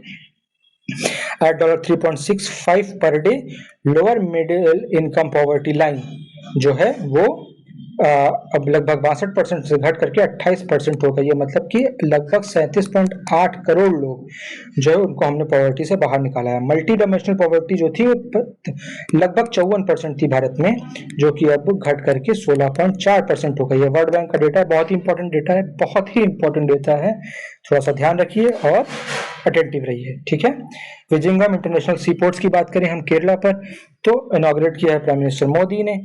ठीक है, प्राइम मिनिस्टर मोदी ने इसको इनॉग्रेट किया है मई 2 2025 में। तो ठीक है, केरला के अंदर तिरुवनंतपुरम की बात हम कर रहे हैं। India first deep water container transshipment port. ठीक है, ध्यान रखना पड़ेगा, इंडिया का पहला deep water container transshipment port है ये, जिसकी डेप्थ जो है वो 20 मीटर है। ठीक है, कॉस्ट लगभग 8,800 करोड़ रुपए आई है इसको डेवलप करने में। Adani ports and special economic zone ने इसको डेवलप किया है। ठीक है, और design build finance operate and transfer, design built finance operate transfer public private partnership model पर ये बेस्ड है। फीचर्स क्या है, एआई ड्रिवन कंट्रोल रूम है, मतलब आर्टिफिशियल इंटेलिजेंस का इसमें यूज कर रहे हैं। Indigenous vessel traffic management system है इसके अंदर। फेज 2 जो है 2028 जो है वो हो जाएगा, जिसमें हमारा टारगेट रहेगा कि हम कैपेसिटी को इंक्रीज करके 3 मिलियन, ठीक है, 20 फुट इक्विवेलेंट यूनिट्स तक हम बढ़ा दें। ठीक है, अगले टॉपिक की हम चलते हैं। National centre for excellence announce हुई थी मई 2025 में under union budget 2024-25 and 2025-26 60,000 crore रुपए का जो है बजट आउटले था इसको। इसमें सेंटर 30,000 करोड़ रुपए देगी, स्टेट 10,000 करोड़ रुपए देगी, इंडस्ट्री जो है वो इसमें मतलब कि पब्लिक प्राइवेट पार्टनरशिप पे बेस्ड ये मॉडल हो गया, 10,000 करोड़ रुपए देगी। ठीक है, अगले लगभग 10,000 करोड़ रुपए देगी। 50% ऑफ द सेंट्रल शेयर जो है, सेंट्रल का जो शेयर है उसका 50% जो है वो एशियन डेवलपमेंट बैंक और वर्ल्ड बैंक जो है उससे लोन होगा और वो हमारी हेल्प करेंगे। ठीक है, जिसमें क्या है कि 1000 government ITI industrial training institute और 500 नेशनल स्किल ट्रेनिंग इंस्टीट्यूट को अपग्रेड करने की बात है। ठीक है, और 5 national centre for excellence NCOE ये बनाने की बात करी गई based on hub and spoke model aligning with industry. मतलब कैसे एक इंडस्ट्री हो गई तो हब एंड स्पोक मॉडल की हम उसके रिक्वायरमेंट के हिसाब से काम करेंगे। अगले टॉपिक की बात करते हैं सेमीकंडक्टर यूनिट एट JYUP। जेवा, जहाँ तक का आपको पता है कि एक एयरपोर्ट भी बन रहा है, नया इंटरनेशनल एयरपोर्ट है। ठीक है, जिसमें हमारा टारगेट है कि वो काफी एशिया का सबसे बड़ा एयरपोर्ट हो। और अभी फिलहाल के लिए हमें ये ध्यान रखने की बात है कि वहां पे एक सेमीकंडक्टर यूनिट भी सेटअप करी जाएगी। ठीक है, approved on May 14, 2025 under India semiconductor mission. ठीक है, जॉइंट वेंचर है किसका? हिंदुस्तान कंप्यूटर्स लिमिटेड, फॉक्सकॉन आपको पता होगा आईफोन जो दो तीन कंपनियां बनाती हैं, उनमें से एक फॉक्सकॉन भी है जो ताइवान बेस्ड इलेक्ट्रॉनिक्स कंपनी है। ठीक है, काफी बड़ी कंपनी है दुनिया में। लोकेटेड न्यू जर्सी एयरपोर्ट, जो कि Yamuna expressway industrial development authority यानी YEIDA। ठीक है, इसका टारगेट क्या है कि डिस्प्ले ड्राइवर चिप्स प्रोड्यूस करेंगे, 20,000 wafers per month, 36 million units per month output होगा इसका। ठीक है, other plant Micron, Tata electronics, Tata SAT Assam, Tata electronics का प्लांट जो है वो धोलेरा में, मैक्रॉन और टाटा इलेक्ट्रॉनिक्स का प्लांट धोलेरा में, असम में भी प्लांट है, कई सारी जगह हम इस प्लांट और सेमीकंडक्टर से रिलेटेड काम कर रहे हैं। इंटीग्रेटेड मैन्युफैक्चरिंग क्लस्टर्स की हम बात करेंगे, जो कि एक नया इनोवेशन है और काफी ज्यादा आजकल न्यूज में है। ठीक है, नवंबर 8, 2025 को national industrial corridor development corporation और उत्तर प्रदेश, बहुत इंपॉर्टेंट है, Uttar Pradesh state industrial development authority, ठीक है, अमृतसर कोलकाता इंडस्ट्रियल कॉरिडोर के अंडर में एक एग्रीमेंट साइन हुआ है। ठीक है, जिसमें इंटीग्रेटेड मैन्युफैक्चरिंग क्लस्टर्स बनेंगे आगरा में। ठीक है, आगरा में लगभग 1058 एकर्स पर 3400 करोड़ रुपए के इन्वेस्टमेंट से एक इंडस्ट्रियल मैन्युफैक्चरिंग क्लस्टर बनेगा। दूसरा प्रयागराज में बनेगा 352 एकर्स में 1600 करोड़ रुपए से, जिसमें फोकस होगा e mobility, cycles, leather and food processing. ठीक है, अगला एनपीएस वत्सल स्कीम्स की बात करते हैं, बड़ी ही इंपॉर्टेंट स्कीम्स हैं। ठीक है, इसको लॉन्च किया है फाइनेंस मिनिस्टर निर्मला सीतारमण जी ने सितंबर 18, 2024 को। अनाउंस इन बजट 2024-25 के बजट में अनाउंस हुआ था। एम क्या है इसका कि माइनर्स यानी कि जो 18 साल से कम की उम्र है, मिनिमम उनका एनुअल कंट्रीब्यूशन जो हो, मिनिमम एनुअल कंट्रीब्यूशन जो है वो 1000 रुपए का हो। It can be opened via point of presence like banks, India post, ठीक है, ENPS platform, transition into regular national pension system, NPS Vatsalya यानी कि national pension system Vatsalya scheme. ठीक है, at the age of 18 offer क्या करता है? Early retirement planning for children, बहुत ही अच्छी और इंपॉर्टेंट स्कीम है। यूनिफाइड पेंशन स्कीम्स की बात करते हैं, 24 अगस्त 2024 को लॉन्च हुई थी, इफेक्ट आएगा 1 अप्रैल 2025 से। Open to central government employees voluntary switch from NPS, मतलब नेशनल पेंशन सिस्टम से वॉलंटरी स्विच कर सकते हैं आप इसमें यूनिफाइड पेंशन स्कीम्स में। लेकिन ये ध्यान रखना होगा कि एक बार आपने स्विच कर लिया तो आपके पास वापस जाने का ऑप्शन नहीं होगा, यानी कि ये रिवर्सिबल होगा। ठीक है, तो कंट्रीब्यूशंस की बात करें 10% बाय एम्प्लॉय, 18.5% जो है वो एम्प्लॉयर, मतलब कि 10% जो शेयर होगा वो एम्प्लॉय देगा और 18.5% जो शेयर होगा वो जो उसने आपको काम पर रख रखा है यानी आपका एम्प्लॉयर देगा। ठीक है, और 10% एम्प्लॉय देगा। बेनिफिट क्या होंगे? 10,000 पर मंथ आफ्टर 10 साल के बाद 10,000 रुपए per month, 50% of average basic पे आफ्टर 25 ईयर। ठीक है, 25 साल के बाद जो आपकी एवरेज बेसिक पे है उसका 50% लगभग आपको पेंशन के रूप में प्राप्त होगा। ठीक है, महाराष्ट्र की बात करेंगे। महाराष्ट्र जो है वो पहला स्टेट बना है जिसने यूनिफाइड पेंशन स्कीम्स को लागू कर दिया है।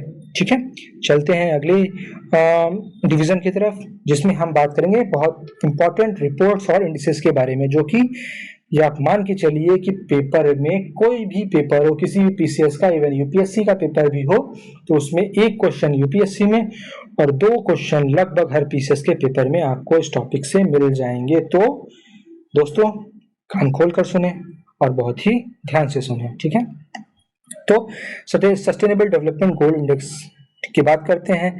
ठीक है, इसकी एजेंसी क्या है? Sustainable development solutions network, United nation की SDSN करके एक एजेंसी है जिसने ये रिपोर्ट निकाली, जिसकी थीम है sustainable development goal index. India की रैंक अगर हम देखेंगे तो सिर्फ 99 है, मतलब ये इम्प्रूवमेंट भी है, लेकिन फिर भी आपको देखने वाली बात है कि 99th रैंक है जिसमें स्कोर 67 आया है। टॉप पर फिनलैंड है और बॉटम पर साउथ सूडान है, अफ्रीका का देश। ठीक है, फिनलैंड टॉप पर है, ध्यान रखने वाली बात है। भारत की रैंक 99 है, ध्यान रखने वाली बात है। भारत का स्कोर भी आप चाहें तो ध्यान रख सकते हैं, 67 स्कोर है भारत का, और पिछले साल से इंप्रूवमेंट है। पिछले साल से लगभग हम 10 रैंक की इंप्रूवमेंट करके आए हैं। अगला इंडेक्स है ह्यूमन डेवलपमेंट इंडेक्स, यानी कि वैसे तो काफी कॉन्ट्रोवर्शियल है, पर कभी कभी एग्जाम में पूछ लेते हैं, जिसमें भारत की रैंक जो है आपको जान के हैरानी होगी 130 है। SDI का स्कोर जो भारत का 0.685 है।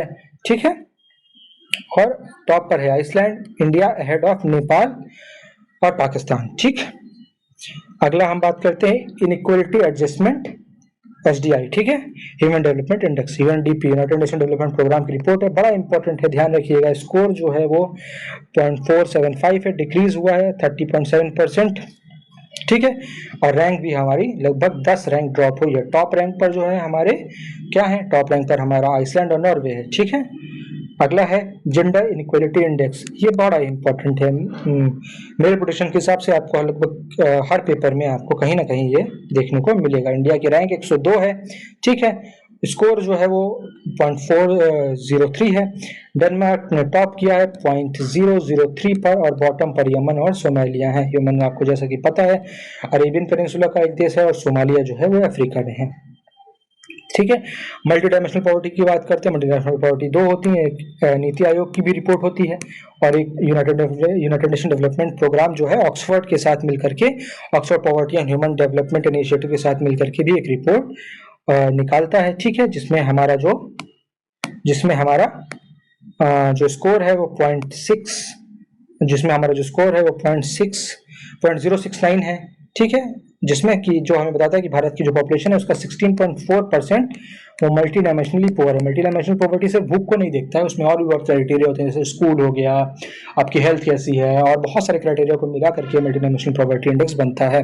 ठीक है, हमारा स्कोर जो है वो पहले जो था वो 0.283 था, यानी कि बहुत ही खराब स्कोर हुआ करता था, अब घट करके 0.069 के आसपास आ गया है। ग्लोबल पुअर्स की अगर हम बात करें तो लगभग दुनिया का 18.3% पॉपुलेशन जो है वो मल्टी डायमेंशनली पुअर है, लगभग 1.1 बिलियन लोग। ठीक है, planetary measurement adjusted human development index PHDI, United Nation development programme का ये भी एक इंडेक्स है। भारत का स्कोर अगर इसमें देखें तो 0.656 है। इंडिया की जो रैंक है वो इंप्रूव हुई है। ठीक है, और टॉप पर है यूनाइटेड किंगडम। ठीक, अगला हम बात करें इंटेलेक्चुअल प्रॉपर्टी इंडेक्स, ये भी बहुत ही ज्यादा इंपॉर्टेंट है। इसको US chamber of commerce global innovation policy centre जो है रिलीज करता है। इंडिया की रैंक इसमें काफी खराब है, 43 आउट ऑफ 55, यानी कि भारत में इंटेलेक्चुअल यूएसएस के हिसाब से भारत में इंटेलेक्चुअल प्रॉपर्टी राइट्स की चोरी काफी ज्यादा होती है। ठीक है, टॉप पर यूएसए है क्योंकि रिपोर्ट उन्हीं की है, और दूसरे नंबर पे यूके, और फ्रांस तीसरे पे फ्रांस है। इंप्रूवमेंट्स की अगर हम बात करें तो सऊदी अरेबिया में नोटेबल इंप्रूवमेंट्स हुआ है, और यूएई में अच्छा खासा इंप्रूवमेंट देखने को मिलता है। चलिए आगे चलते हैं, economy expenditure and trade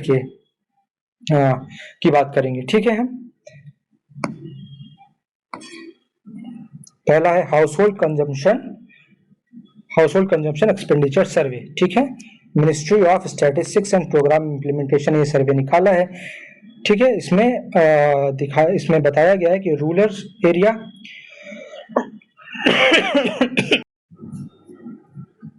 monthly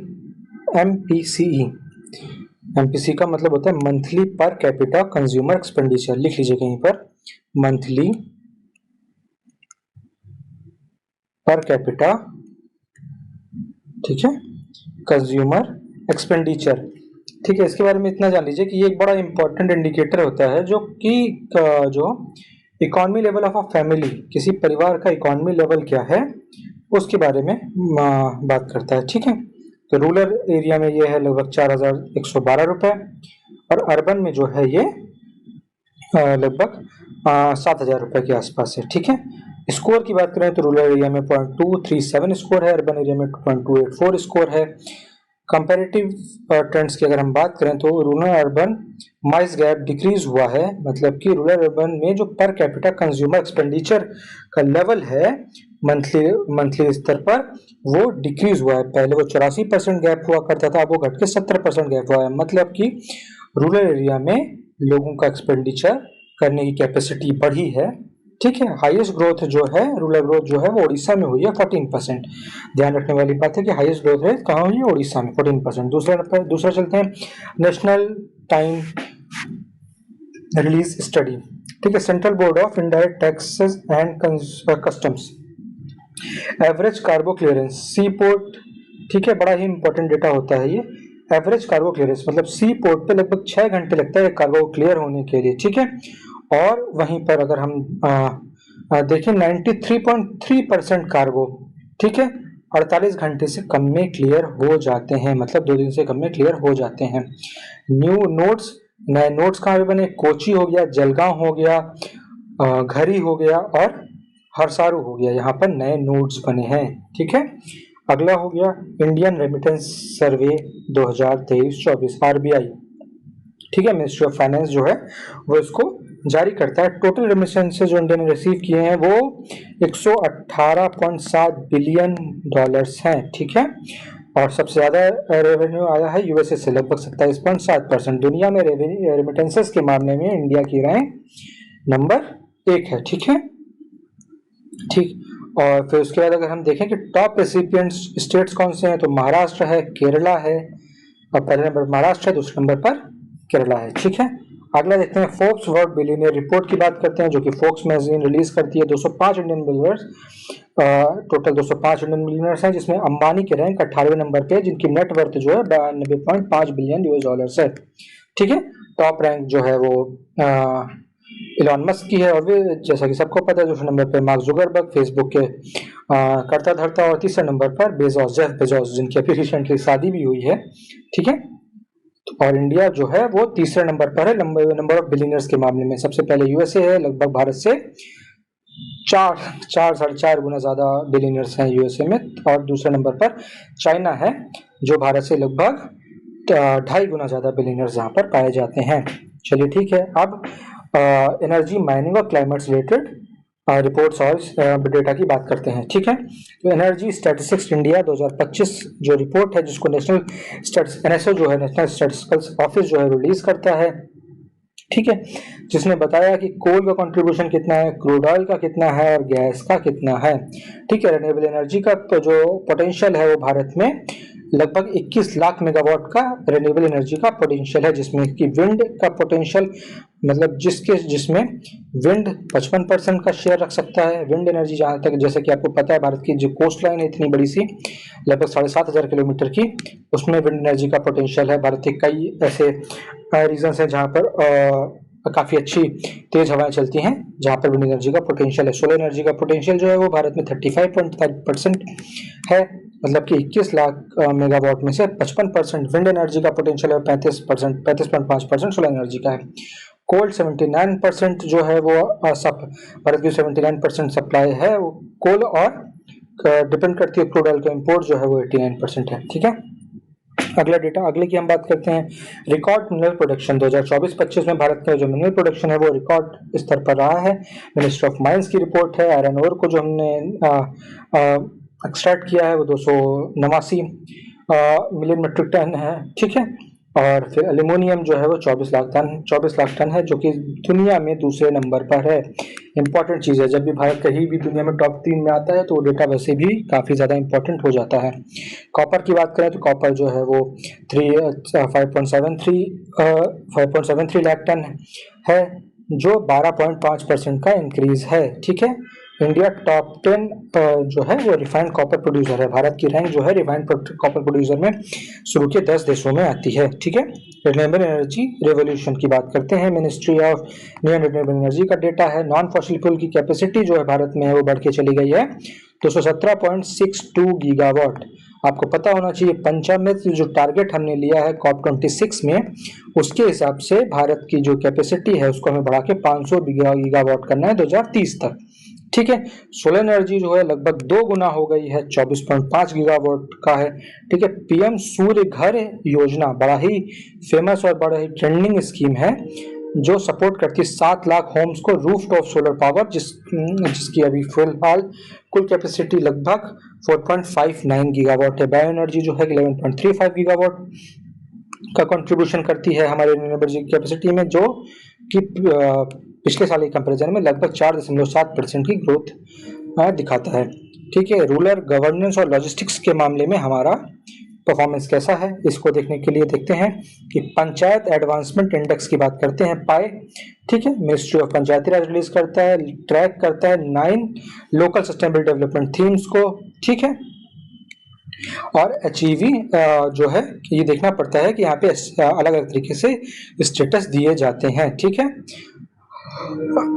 आप कौन सी लगभग टोटल ग्राम पंचायत 2.55 लाख से ज्यादा ग्राम पंचायत के बारे में बात करते हैं। ऐसी कोई भी ग्राम पंचायत नहीं है भारत में जिसको अचीवर स्टेटस दिया गया हो।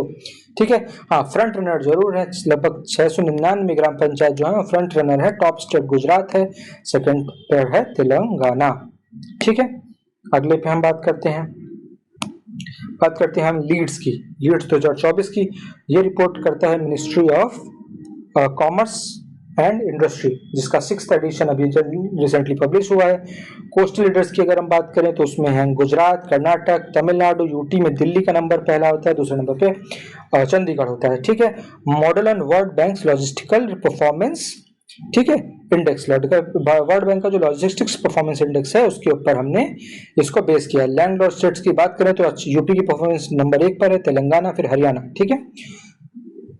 नंबर 2 की बात, अगला डेटा पे चलते हैं तो quality of public expenditure index. ठीक है। आरबीआई का रिपोर्ट होता है, ये मेजर करता है spending quality, infra to GDP, revenue capital mix, मतलब कि इंफ्रा और जीडीपी, मतलब कि जीडीपी का कितना परसेंट पोर्शन हम इंफ्रास्ट्रक्चर डेवलपमेंट करने के लिए खर्च कर रहे हैं, और रेवेन्यू और कैपिटल मतलब कि टैक्स वगैरह जो है, और जितना पैसा हम भारत में नए रिसोर्सेज बनाने के लिए, नए स्ट्रक्चर्स बनाने के लिए खर्च कर रहे हैं, उसका जो मिक्स है उसके बारे में बात करता है। फोकस करता है कैपिटल फॉर्मेशन पर, डेट कंट्रोल पर, और प्राइवेट डेवलपमेंट इसकी प्रायोरिटी होता है। ठीक है। ठीक है। एम्प्लॉयमेंट और सोशल ट्रेंड्स के बारे में डेटा की बात करते हैं तो world employment and social outlook, ठीक है, WESO 2025 रिपोर्ट है जिसको ILO यानी कि इंटरनेशनल लेबर ऑर्गेनाइजेशन जो है वो पब्लिश करता है। तो ये बताता है कि ग्लोबल अनएम्प्लॉयमेंट रेट जो है वो 5% है, यूथ एम्प्लॉयमेंट रेट लगभग 12.6% है। ठीक है। और ठीक है। दूसरा रिन्यूएबल जॉब्स जो है वो लगभग 16.3 मिलियन है, चाइना 46% शेयर रखता है इसमें। ठीक है। और बाकी ऐसा कुछ खास ज़्यादा डेटा नहीं है, क्योंकि आप भी डेटा लिमिटेड याद रख सकते हैं, पर हर चीज़ को एक बार कम से कम नज़र के सामने से गुजर जरूर जाने दीजिए, क्योंकि जो चीज़ नज़र के सामने से गुजर जाएगी कभी ना कभी आपने देखी होगी, उस बारे में आप जो है ज़्यादा अच्छे से एलिमिनेट कर पाएंगे ऑप्शंस को। ठीक है। अब हम कुछ मिसलेनियस रिपोर्ट्स डेटा की बात करते हैं। नीति आयोग की रिपोर्ट है ऑन मीडियम इंटरप्राइजेस। ठीक है। इस MSME की बात करें, micro small and medium sector में 29% ऑफ GDP भारत की डिपेंड करती है, इस पर 60% एम्प्लॉयमेंट देता है, और भारत के एक्सपोर्ट का 40% जो है वो MSME से होता है। तो हम अभी मिनिस्ट्री ऑफ MSME ने नई जो है रिवाइज इन्वेस्टमेंट टर्नओवर जो है हमने बताया था, माइक्रो का टर्नओवर 2.5 करोड़ के आसपास कर दिया गया, 2.5 से 10 करोड़, स्मॉल का 25 से 100 करोड़, और मीडियम का 125 से 500 करोड़। ठीक है। Policy aims to transform medium enterprise into engine of growth. ठीक है। क्योंकि जब हम इंडस्ट्री का स्टेटस बढ़ाते हैं और हम उसकी कैपेसिटी को बढ़ाते हैं तो उसको लोन वगैरह मिलने के चांसेस बढ़ जाते हैं। ठीक है। दूसरा, अगर हम बात करें ग्लोबल पैंडेमिक एग्रीमेंट की, अगर हम बात करें तो adopted at 78th world health assembly, second legal instrument under article 19 of WHO constitution. ठीक है। becomes legally binding once ratified by 60 countries. जब 60 कंट्रीज को रेटिफाई कर देंगी तो ये लीगली बाइंडिंग हो जाएगा। ठीक है। Pathogen access and benefit sharing की बात करते हैं, इसमें global supply chain and logistics की बात करते हैं, technology transfer, financial coordination, national sovereignty respect की हम बात करेंगे। ठीक है। ये जो है इसका मेन थीम रहा है। ठीक है। Negotiations began during omicron wave, जब कोविड की ओमिक्रॉन वेव आई थी 2021 में, तब इसकी नेगोशिएशंस स्टार्ट हुई थी। ठीक है। मेजर पोर्ट्स की परफॉर्मेंस कैसे रही है 2024-25 में। ठीक है। कार्गो हैंडल 855 मिलियन टन का कार्गो हैंडल किया गया, जो कि 4.3% का इंक्रीज है। ठीक है, पिछले साल से की ग्रोथ देखा जाए तो कंटेनर ट्रैफिक 10% बढ़ा है, फर्टिलाइजर 13% इंक्रीज हुआ है, petroleum and oil lubricant 3% increase हुआ है, मिसलेनियस कार्गो में 31% का इंक्रीज देखा जाता है। ठीक है, अगला आगे की हम बात करते हैं तो मेजर शेयर्स की बात करते हैं। तो पेट्रोलियम एंड ऑयल लुब्रिकेंट लगभग 254 मिलियन टन, ठीक है, 28.9%। कंटेनर्स की बात करें तो 193 MT, ठीक है, मिलियन टन। कोल की बात करें तो 186.6 million ton. Paradip port authority and Deendayal Upadhyay port authority ने 150 मिलियन टन का जो मार्क है वो क्रॉस किया है। ठीक है, 2 years of India Australia ECTA। ठीक है, अब देखते हैं बायलैटरल ट्रेड जो है वो इंडिया और ऑस्ट्रेलिया का इंक्रीज होकर 12, मतलब जो कि 2020-21 में $12 बिलियन था, ये बढ़ के $26 बिलियन हो चुका है 2022-23 में। ठीक है, और 24 बिलियन रहा है 2023-24 में। ठीक है, इंडिया के एक्सपोर्ट जो है वो 14% बढ़े हैं, जो $16.3 बिलियन हो चुके हैं, 79% यूटिलाइजेशन ऑफ एक्सपोर्ट बेनिफिट्स। और ठीक है, 84%। 2023 में जो एक्सपोर्ट बेनिफिट का यूटिलाइजेशन था वो सिर्फ 79% था, जो कि बढ़ के अब 84% हो गया है। ठीक है, traffic free access Australian export to India 85% था दिसंबर में, राइजिंग टू 90% बाय। ठीक है, टैरिफ फ्री एक्सेस जो है ऑस्ट्रेलिया के एक्सपोर्ट्स टू इंडिया जो है वो दिसंबर 2022 में 85% थे, जो बढ़ के अब जो इसका टारगेट है कि ये 90% हो जाए 2028 तक। इंडियन एक्सपोर्ट टू ऑस्ट्रेलिया जो है वो 96% थे, जिसका टारगेट है कि 100% जो है वो टैरिफ फ्री एक्सपोर्ट हो जाए इंडिया का ऑस्ट्रेलिया को बाय 2026। ठीक है, चलिए अब आगे की बात करते हैं। कुछ जो न्यूज़ है वो शॉर्ट में हम न्यूज़ देखेंगे, जो इम्पोर्टेंट न्यूज़ अलग अलग मैगजीन में रही हैं, जिसको देखना काफ़ी इम्पोर्टेंट होता है। ठीक है, तो India post payment bank topped the DFS performance index of financial year 2023-24 and awarded by department of finance services, ministry of finance. The award was presented by finance minister Nirmala Sitharaman.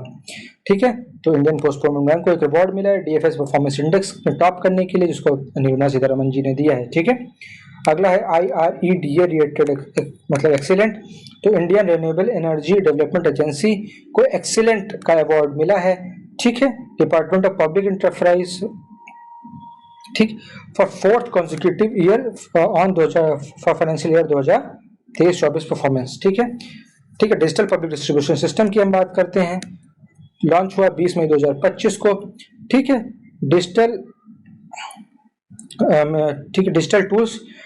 Tool like Darpan portal, Anna Mitra portal and online grievance reduction mechanism to enhance efficiency under national food security act for 81 crore beneficiaries.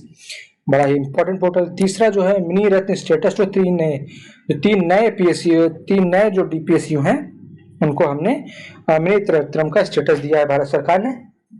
ठीक है, जिसमें MIL आता है, AVNL आता है और IOL आता है। ठीक है, सारे जो है all out of ordnance factory board were granted mini Ratna category status for consistently earning profit and having pre-tax profit worth 30 crore.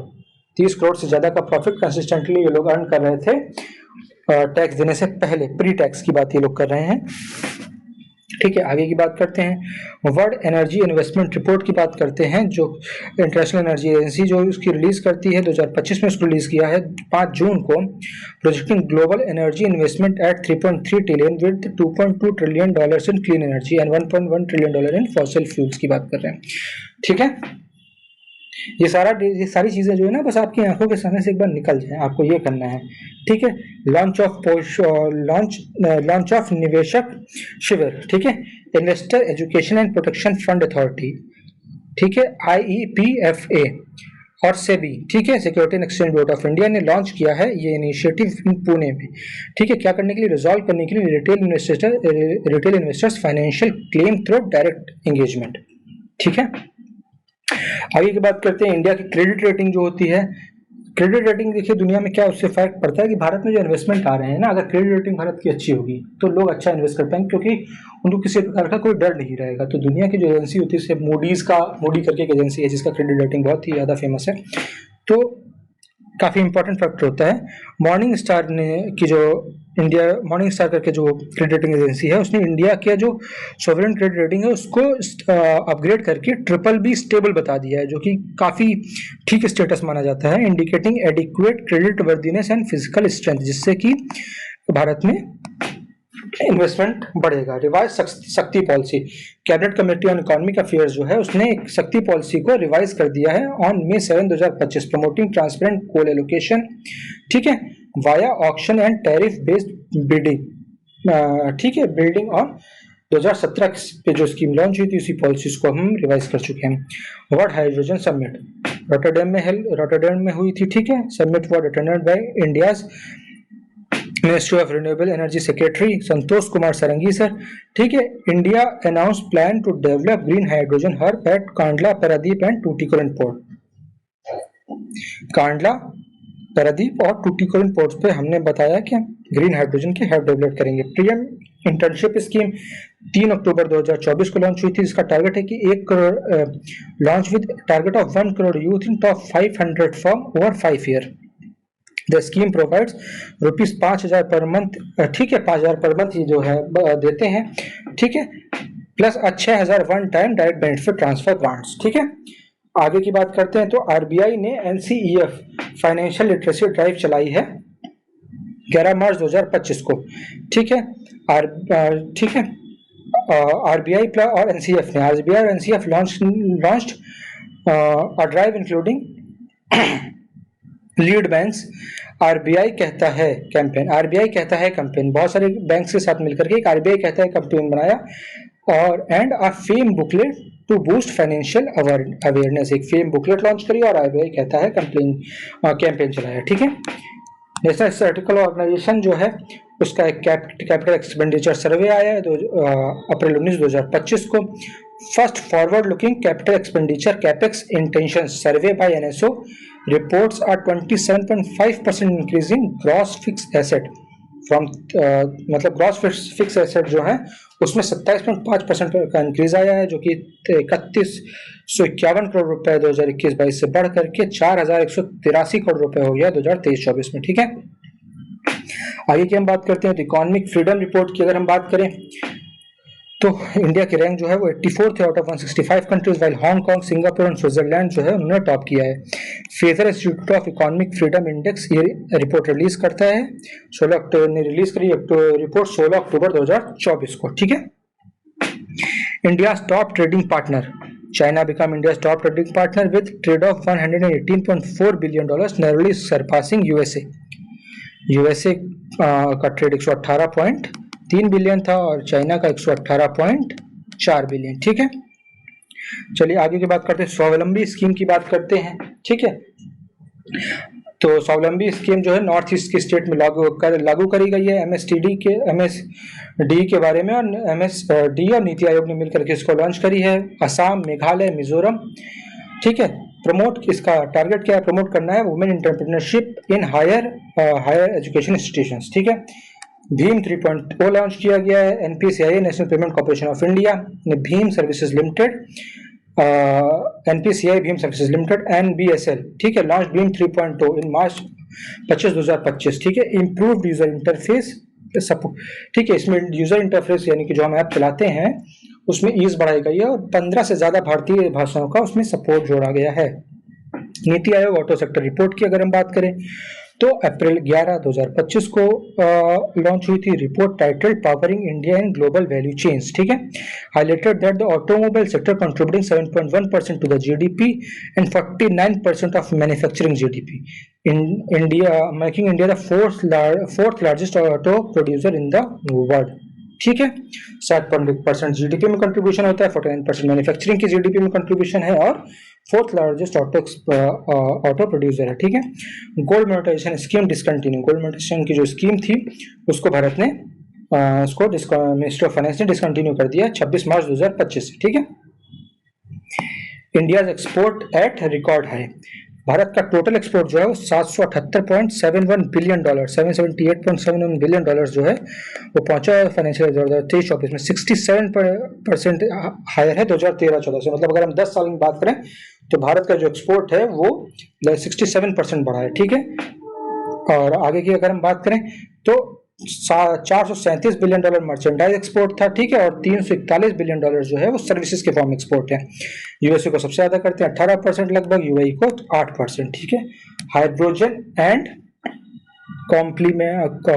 Hydrogen compliant pipes by Tata steels, ठीक है। इन जनवरी 2025 टाटा स्टील ने एक ऐसी डेवलप करी हाइड्रोजन रेडी पाइप्स, ठीक है, जिसका नाम है API X65 ग्रेड। ध्यान रखिएगा इसको, कभी कभी पूछ लेते हैं कि API X65 ग्रेड ये है क्या।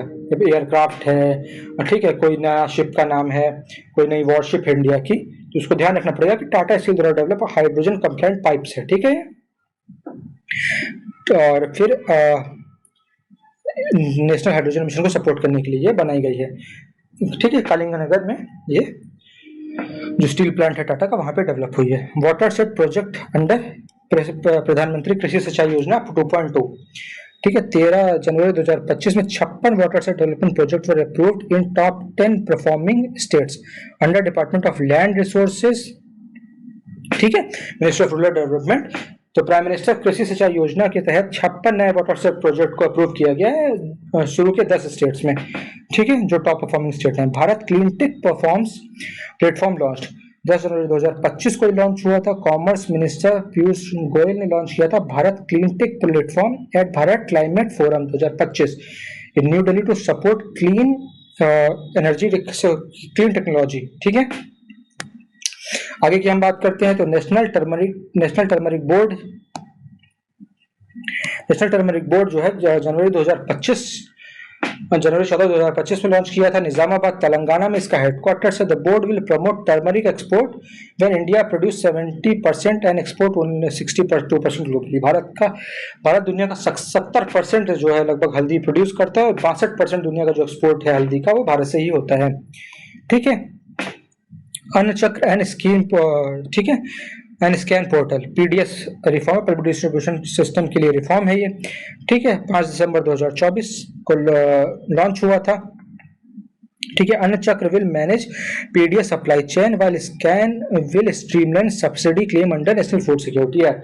PDS की सप्लाई चेन को मैनेज करने के लिए अन्न चक्र करके एक प्लेटफॉर्म लॉन्च किया गया पोर्टल, और स्कैन पोर्टल लॉन्च किया गया subsidy claim under national food security की उसमें, ठीक है।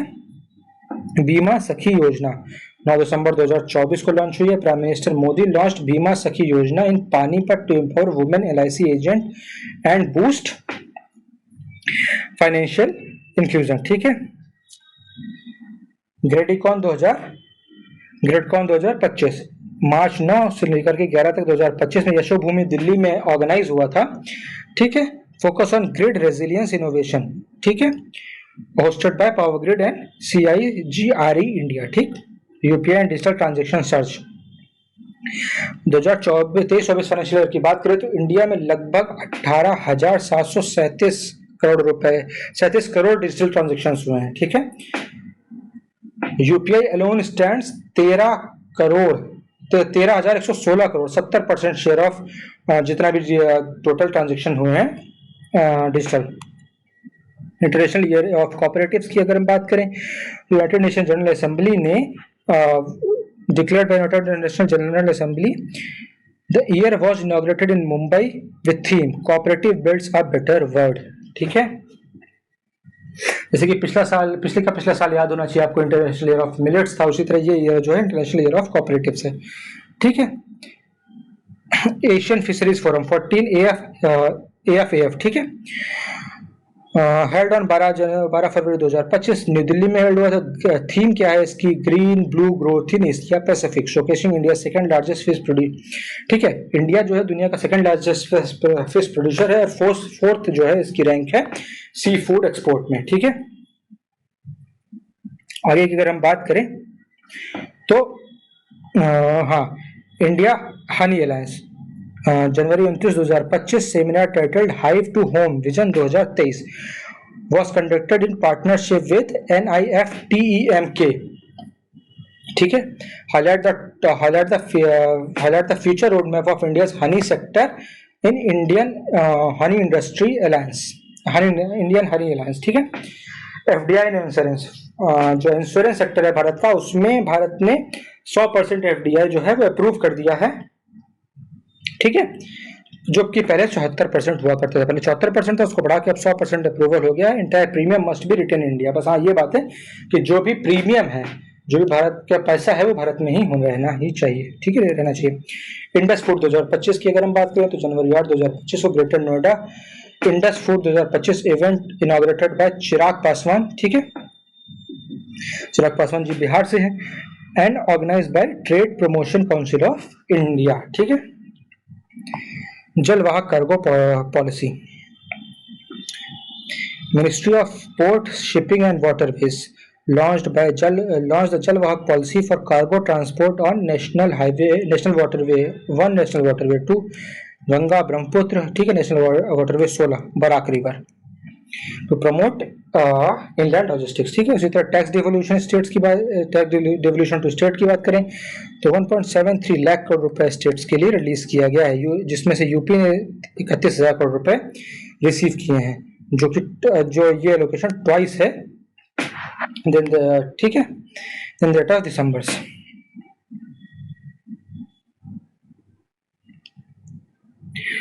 ठीक, आगे की बात करते हैं।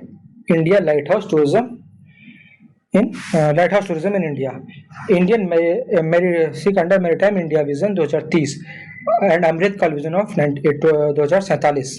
ठीक है।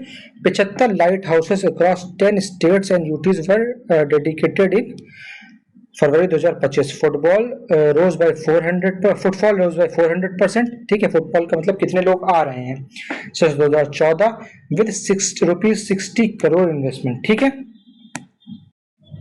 विरासत साड़ी फेस्टिवल तो दिसंबर 15 से 28 2024 तक में चला है। मिनिस्ट्री ऑफ टेक्सटाइल ने इसको ऑर्गेनाइज कराया था। हैंडलूम हाट, ठीक है, दिल्ली में हैंडलूम हाट है, वहां पर ये हुआ था।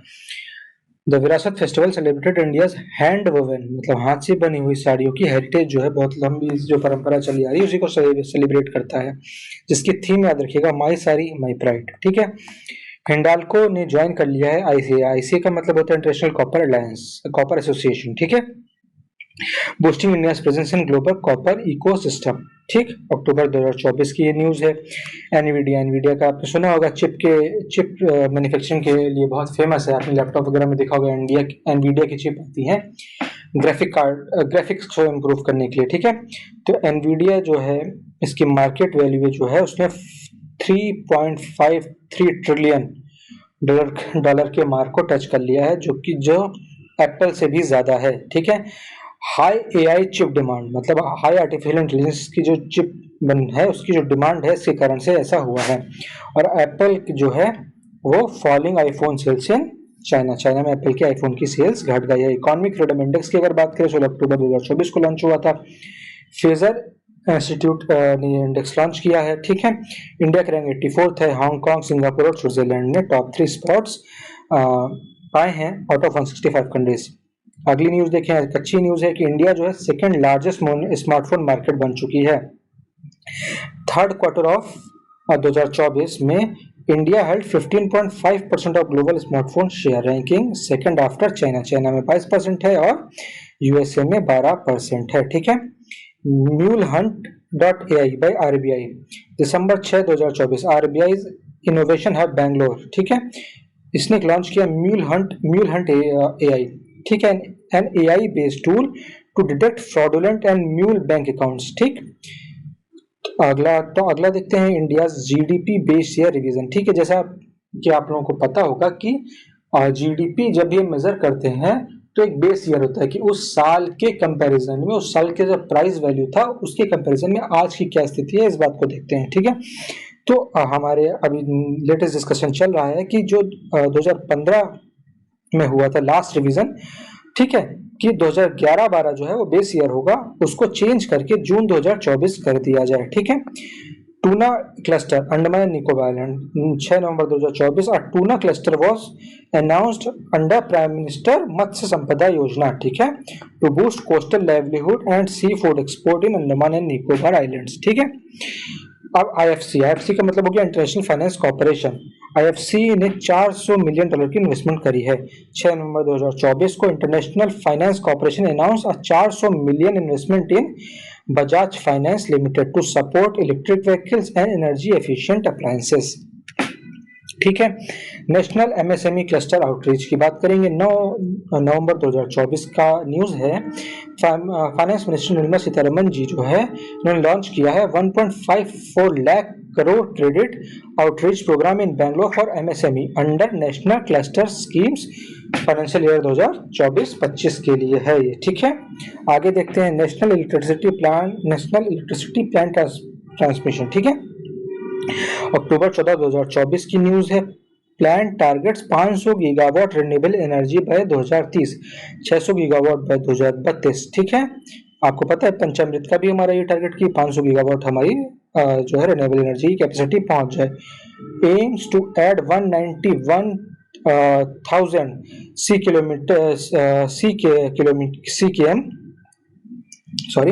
सीकेएम transmission line and 1270 GVA capacity, ठीक है। DDU मल्टी ट्रैकिंग प्रोजेक्ट, ठीक है।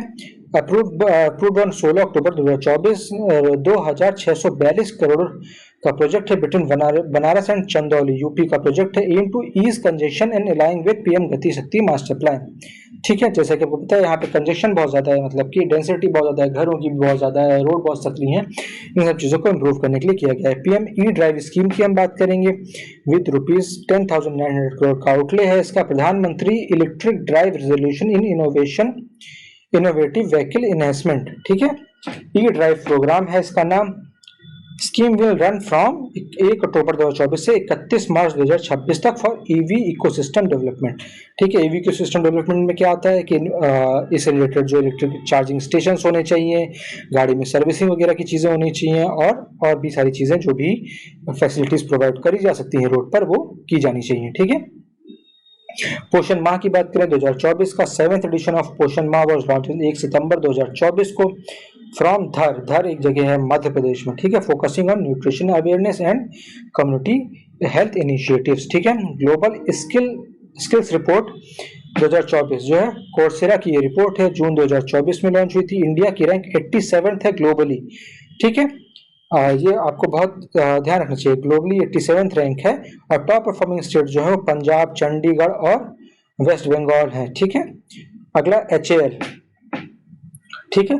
HAL को भारत का 14th महारत्न कंपनी बनाया गया है। जैसा कि आपको पता है नवरत्न, मिनीरत्न, महारत्न, नवरत्न, मिनीरत्न करके कंपनीज होती हैं, डिपेंडिंग अपॉन उनके क्राइटेरिया होते हैं, प्रॉफिट कितना है, टर्नओवर कितना है, ये सारी चीजें। तो HAL को 14th महारत्न कंपनी बनाया गया है। Hindustan aeronautics limited was declared India's 14th Maharatna CPEC central public sector enterprise, ठीक है, by finance minister for its strategic importance and financial autonomy, ठीक है। IIFT की बात करेंगे, दुबई में एक कैंपस खोलने की बात हो रही है। 3 अक्टूबर 2024 की न्यूज है। Institute of fashion technology signed MOU for a new campus at Expo City Dubai, expected to be operational by early 2025 as a part of India's global education push, ठीक है। चार नई कंपनियों को, 4 नई सेंट्रल पब्लिक सेक्टर एंटरप्राइजेस को नवरत्न company का status दिया गया है। 30 अगस्त 2024 की बात है, जिसमें रेलटेल आता है, CCI आता है, ठीक है, SJVN आता है और NHPC आता है। ग्रांटेड नवरत्न, अब जो नवरत्न की टोटल नंबर है वो बढ़ करके हो गए हैं 25, ठीक है। महारत्न के कितने हैं? 14, नवरत्न के कितने हैं? 25, ठीक है। 4th ग्लोबल बायो इंडिया 2024, सितंबर 12 से 14 2024 को नई दिल्ली में global bio India summit remains India's largest biotechnology platform promoting innovation and startup, ठीक है। चलिए देखते हैं यूनियन बजट के बारे में, ठीक है। बड़ा ही इंपॉर्टेंट डॉक्यूमेंट होता है, आप सबको पता ही है ये बात, ठीक है। सबको साल भर इंतजार रहता है कि टैक्स में क्या होगा, बाकी चीज़ों में क्या होगा, ठीक है। इसके हम कुछ बहुत इंपॉर्टेंट पॉइंट्स के बारे में बात करेंगे और आपको बहुत ही ज़्यादा ध्यान देने की ज़रूरत है यहाँ पर, ठीक है। तो बेसिक फैक्ट की बात करें तो प्रेजेंटेड बाय निर्मला सीतारमण जी ने इसको प्रेजेंट किया है, आर्टिकल 110 में इसका मेंशन है, ठीक है। एनुअल इसको बजट नहीं बोलते हैं एक्चुअली में, ठीक है, एनुअल फाइनेंशियल स्टेटमेंट बोलते हैं, ठीक है।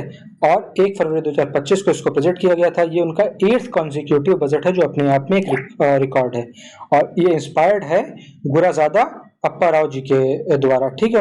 उनका है कंट्री इज इट्स पीपल। उन्होंने एक कृति लिखी उनका कि जो एक देश जो है वो उसके व्यक्ति होते हैं एक्चुअली में। ये तेलुगु भाषा के एक बड़ी ही फेमस पोएट है, ठीक है। आगे की हम बात करते हैं कि विकसित भारत विजन, जीरो पॉवर्टी।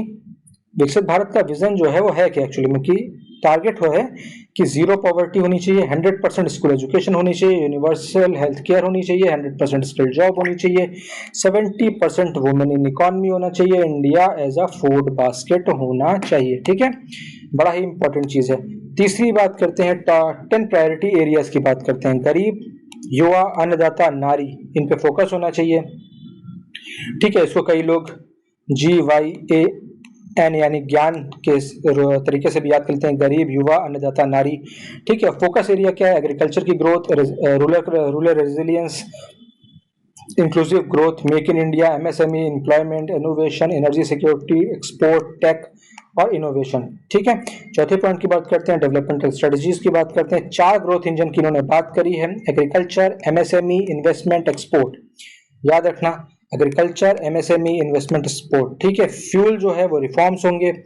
इन्होंने एक व्हीकल जैसे इसको बनाया है कि गाड़ी है, उसके जो 4 इंजन है वो है एग्रीकल्चर, MSME, इन्वेस्टमेंट और एक्सपोर्ट, और उसमें जो फ्यूल पड़ेगा वो रिफॉर्म होंगे जो भारत सरकार लेगी, ठीक है। जो उसकी स्पिरिट होगी, मतलब वो होगी इंक्लूसिविटी, और जो डेस्टिनेशन होगी वो विकसित भारत होगी, ठीक है। गाड़ी इमेजिन करिए जिसमें 4 इंजन लगे हुए हैं, एग्रीकल्चर, MSME, इन्वेस्टमेंट और एक्सपोर्ट, जिसमें फ्यूल पड़ रहा है रिफॉर्म्स का, ठीक है। जिसकी स्पिरिट जो है वो इंक्लूसिविटी है, और जिसकी जो डेस्टिनेशन है वो विकसित भारत है। नंबर 5 पॉइंट की बात करते हैं। 6 रिफॉर्म है, 6 रिफॉर्म पिलर्स हैं, ठीक है। जिसमें है टैक्सेशन, पावर, पावर का मतलब है कि जैसे ग्रास रूट लेवल पे डेमोक्रेसी बढ़ाना, ये सारी चीजें, ठीक है। Urban area, mining, finance, regulatory reforms, ये जो है 6 पिलर्स हैं, taxation, power, urban, mining, finance, regulatory reforms, ठीक है।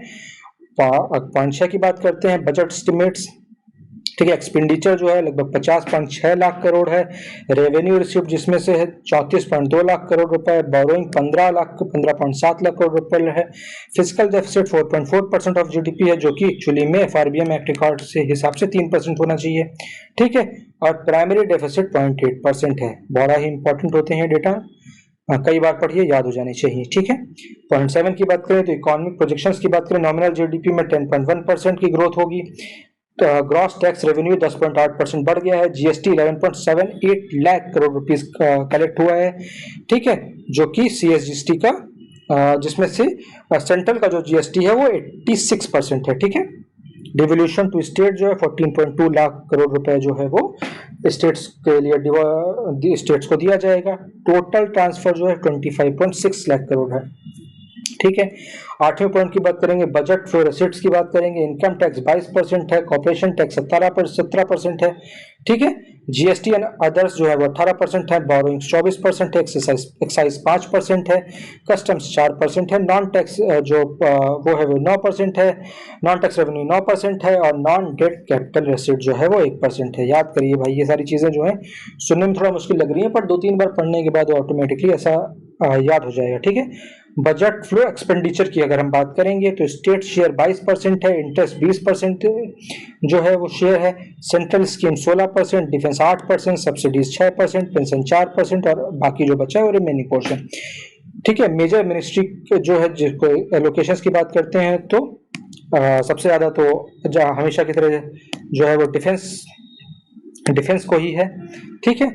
दूसरे नंबर पे आता है रूरल डेवलपमेंट, पहले नंबर पे देखिए, पहले नंबर पे डिफेंस है लगभग 5 लाख करोड़ रुपए, रूरल डेवलपमेंट लगभग 2.6 lakh crore rupees, home affairs को 2.3 लाख करोड़ रुपीस, एग्रीकल्चर को 1.7 लाख करोड़ रुपीस, एजुकेशन को 1.29 लाख करोड़ रुपीस और हेल्थ को लगभग 98 करोड़ रुपए, ठीक है। ठीक है, की अनाउंसमेंट्स की बात करते हैं तो पल्स मिशन 6 साल की जिसकी वैलिडिटी होगी, ठीक है। मखाना बोर्ड बनाया जाएगा, KCC की लिमिट बढ़ा करके 5, किसान क्रेडिट कार्ड की लिमिट बढ़ा करके 5 लाख रुपए कर दी गई है, ठीक है। नामरू फर्टिलाइजर प्लांट बनाया जा रहा है, 10,000 करोड़ फंड्स ऑफ फंड बनाया गया है, स्किल सेंटर्स बनाए जाएंगे, जल जीवन मिशन को तो 2028 तक के लिए बढ़ा दिया गया है, मैरीटाइम फंड्स जो है उसको 25,000 करोड़ रुपए है, अर्बन फंड्स जो है वो 1,000 करोड़ रुपए है, ग्रीन फील्ड एयरपोर्ट इन बिहार, वेस्टर्न कोसी बिहार में होगा, वेस्टर्न कोसी रिवर पर कैनाल प्रोजेक्ट बनाया जाएगा, ठीक है।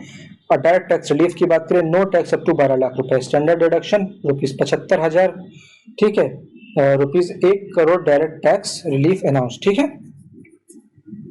अगला बात करते हैं रिवाइज टैक्स स्लैब्स, ठीक है। न्यू रेजिम की बात करेंगे, 0 से 4 लाख रुपए में कोई टैक्स नहीं देना है, 4 से 8 लाख रुपए में 5%, 8 से 12 लाख रुपए में 10%, 12 से 16 लाख रुपए में 15%, 16 से 20 लाख रुपए में 20% और 20 से 24 लाख रुपए में 25%, 24 लाख से ऊपर 30%। एग्जेम्पशन लिमिट जो है वो 4 लाख है और रिबेट जो है अप टू 12 लाख है, ठीक है। तो ये हो गया हमारा यूनियन बजट और उसके कुछ इंपॉर्टेंट फैक्ट्स। दोस्तों हम बढ़ रहे हैं इकोनॉमी की करंट अफेयर के लास्ट टॉपिक की तरफ, ठीक है। इकोनॉमिक सर्वे जो है अभी जो आया है रिसेंटली 2024-25 का, ठीक है, उसकी तरफ तो उसमें हम देखेंगे कि थीम क्या है, मतलब किस टॉपिक के बारे में बात कर रहे हैं, उसके जो इम्पोर्टेंट डेटा हैं, उसकी परफॉर्मेंस कैसी रही है, ग्रोथ कैसी हुई है, ठीक है, और कुछ उसके बारे में एक्स्ट्रा बातें, ठीक है। तो जीडीपी एंड माइक्रो आउटलेट की बात करेंगे तो ग्लोबल जीडीपी ग्रोथ जो है वो 3.3% है, आईएमएफ ने प्रोजेक्ट करी थी कि 3.2% होगी और 2024 में 3.3% होगी, ठीक है। ध्यान रखिएगा कि किसने ये ग्रोथ रेट प्रोजेक्ट करी है, ये बड़ा इंपॉर्टेंट है, ठीक है। इंडिया की जीडीपी का जो प्रोजेक्शन है वो है 6.54% की growth rate in financial year 2025, ठीक है। ये growth led by agriculture 3.8% growth, industry 6.2%, services 7.2%, ठीक है। Agriculture aided by record kharif output, kharif का जो है काफी अच्छा प्रोडक्शन हुआ है खरीफ क्रॉप का इस बार। खरीफ क्रॉप जैसे कि आप जानते हैं इसमें पैडी कल्टीवेशन वगैरह आता है, ठीक है। मॉनसून, ठीक है, और रूरल डिमांड काफी अच्छी थी, मॉनसून भी काफी अच्छा था, ठीक है। ट्रेड एंड एक्सटर्नल सेक्टर की बात अगर हम करेंगे तो एक्सपोर्ट जो है फाइनेंशियल ईयर अप्रैल से दिसंबर यानी फाइनेंशियल ईयर 2025 में 52 लाख करोड़ रुपए का एक्सपोर्ट हुआ है और 59 लाख करोड़ रुपीस का इंपोर्ट हुआ है। ट्रेड डेफिसिट जो था इन दोनों को, जैसा कि आपको पता है, इंपोर्ट और एक्सपोर्ट को हम माइनस कर देंगे तो ट्रेड डेफिसिट आ जाएगा जो कि 6.88 लाख करोड़ रुपीस का है। सर्विस एक्सपोर्ट जो है वो 11% बढ़ के मतलब सर्विस एक्सपोर्ट जो है वो 11.66% बढ़ा है। रेमिटेंसेस जो हैं वो 2.76 लाख करोड़ रुपीस आए हैं, ठीक है। करंट अकाउंट डेफिसिट जो है वो 1.2% ऑफ द जीडीपी है। बहुत इंपॉर्टेंट डेटा है ये सब, बहुत ही सुनने में थोड़ा ये हो रहा होगा कि कितना डेटा याद करें, पर यकीन मानिए जब आप उस डेटा को कई बार देख लेते हैं ना, केवल इस वीडियो को जब आप 2-3 बार देख लेंगे अपने सामने पीडीएफ रख करके, तो वो अपने आप ऑप्शंस क्लिक करते हैं एग्जाम में याद हो जाता है, ठीक है। भारत का फॉरेक्स रिजर्व जो है वो $640 बिलियन है, 17% एफडीआई, 18% लगभग एफडीआई में इंक्रीज हुआ है जो कि 4.81 लाख करोड़ रुपीस है, ठीक है। आईपीओ जो हैं वो 1.53 लाख करोड़ रुपीस के आईपीओ रेज किए गए हैं, ठीक है। इन्फ्लेशन एंड मॉनेटरी पॉलिसी की बात करेंगे तो रिटेल इन्फ्लेशन जो है वो भारत में 4.9% रहा अप्रैल से दिसंबर के बीच में, और फूड इन्फ्लेशन जो है वो 8.4% रहा है। कोर इन्फ्लेशन जो है वो टोटली वो डिक्लाइन हुआ है, ठीक है।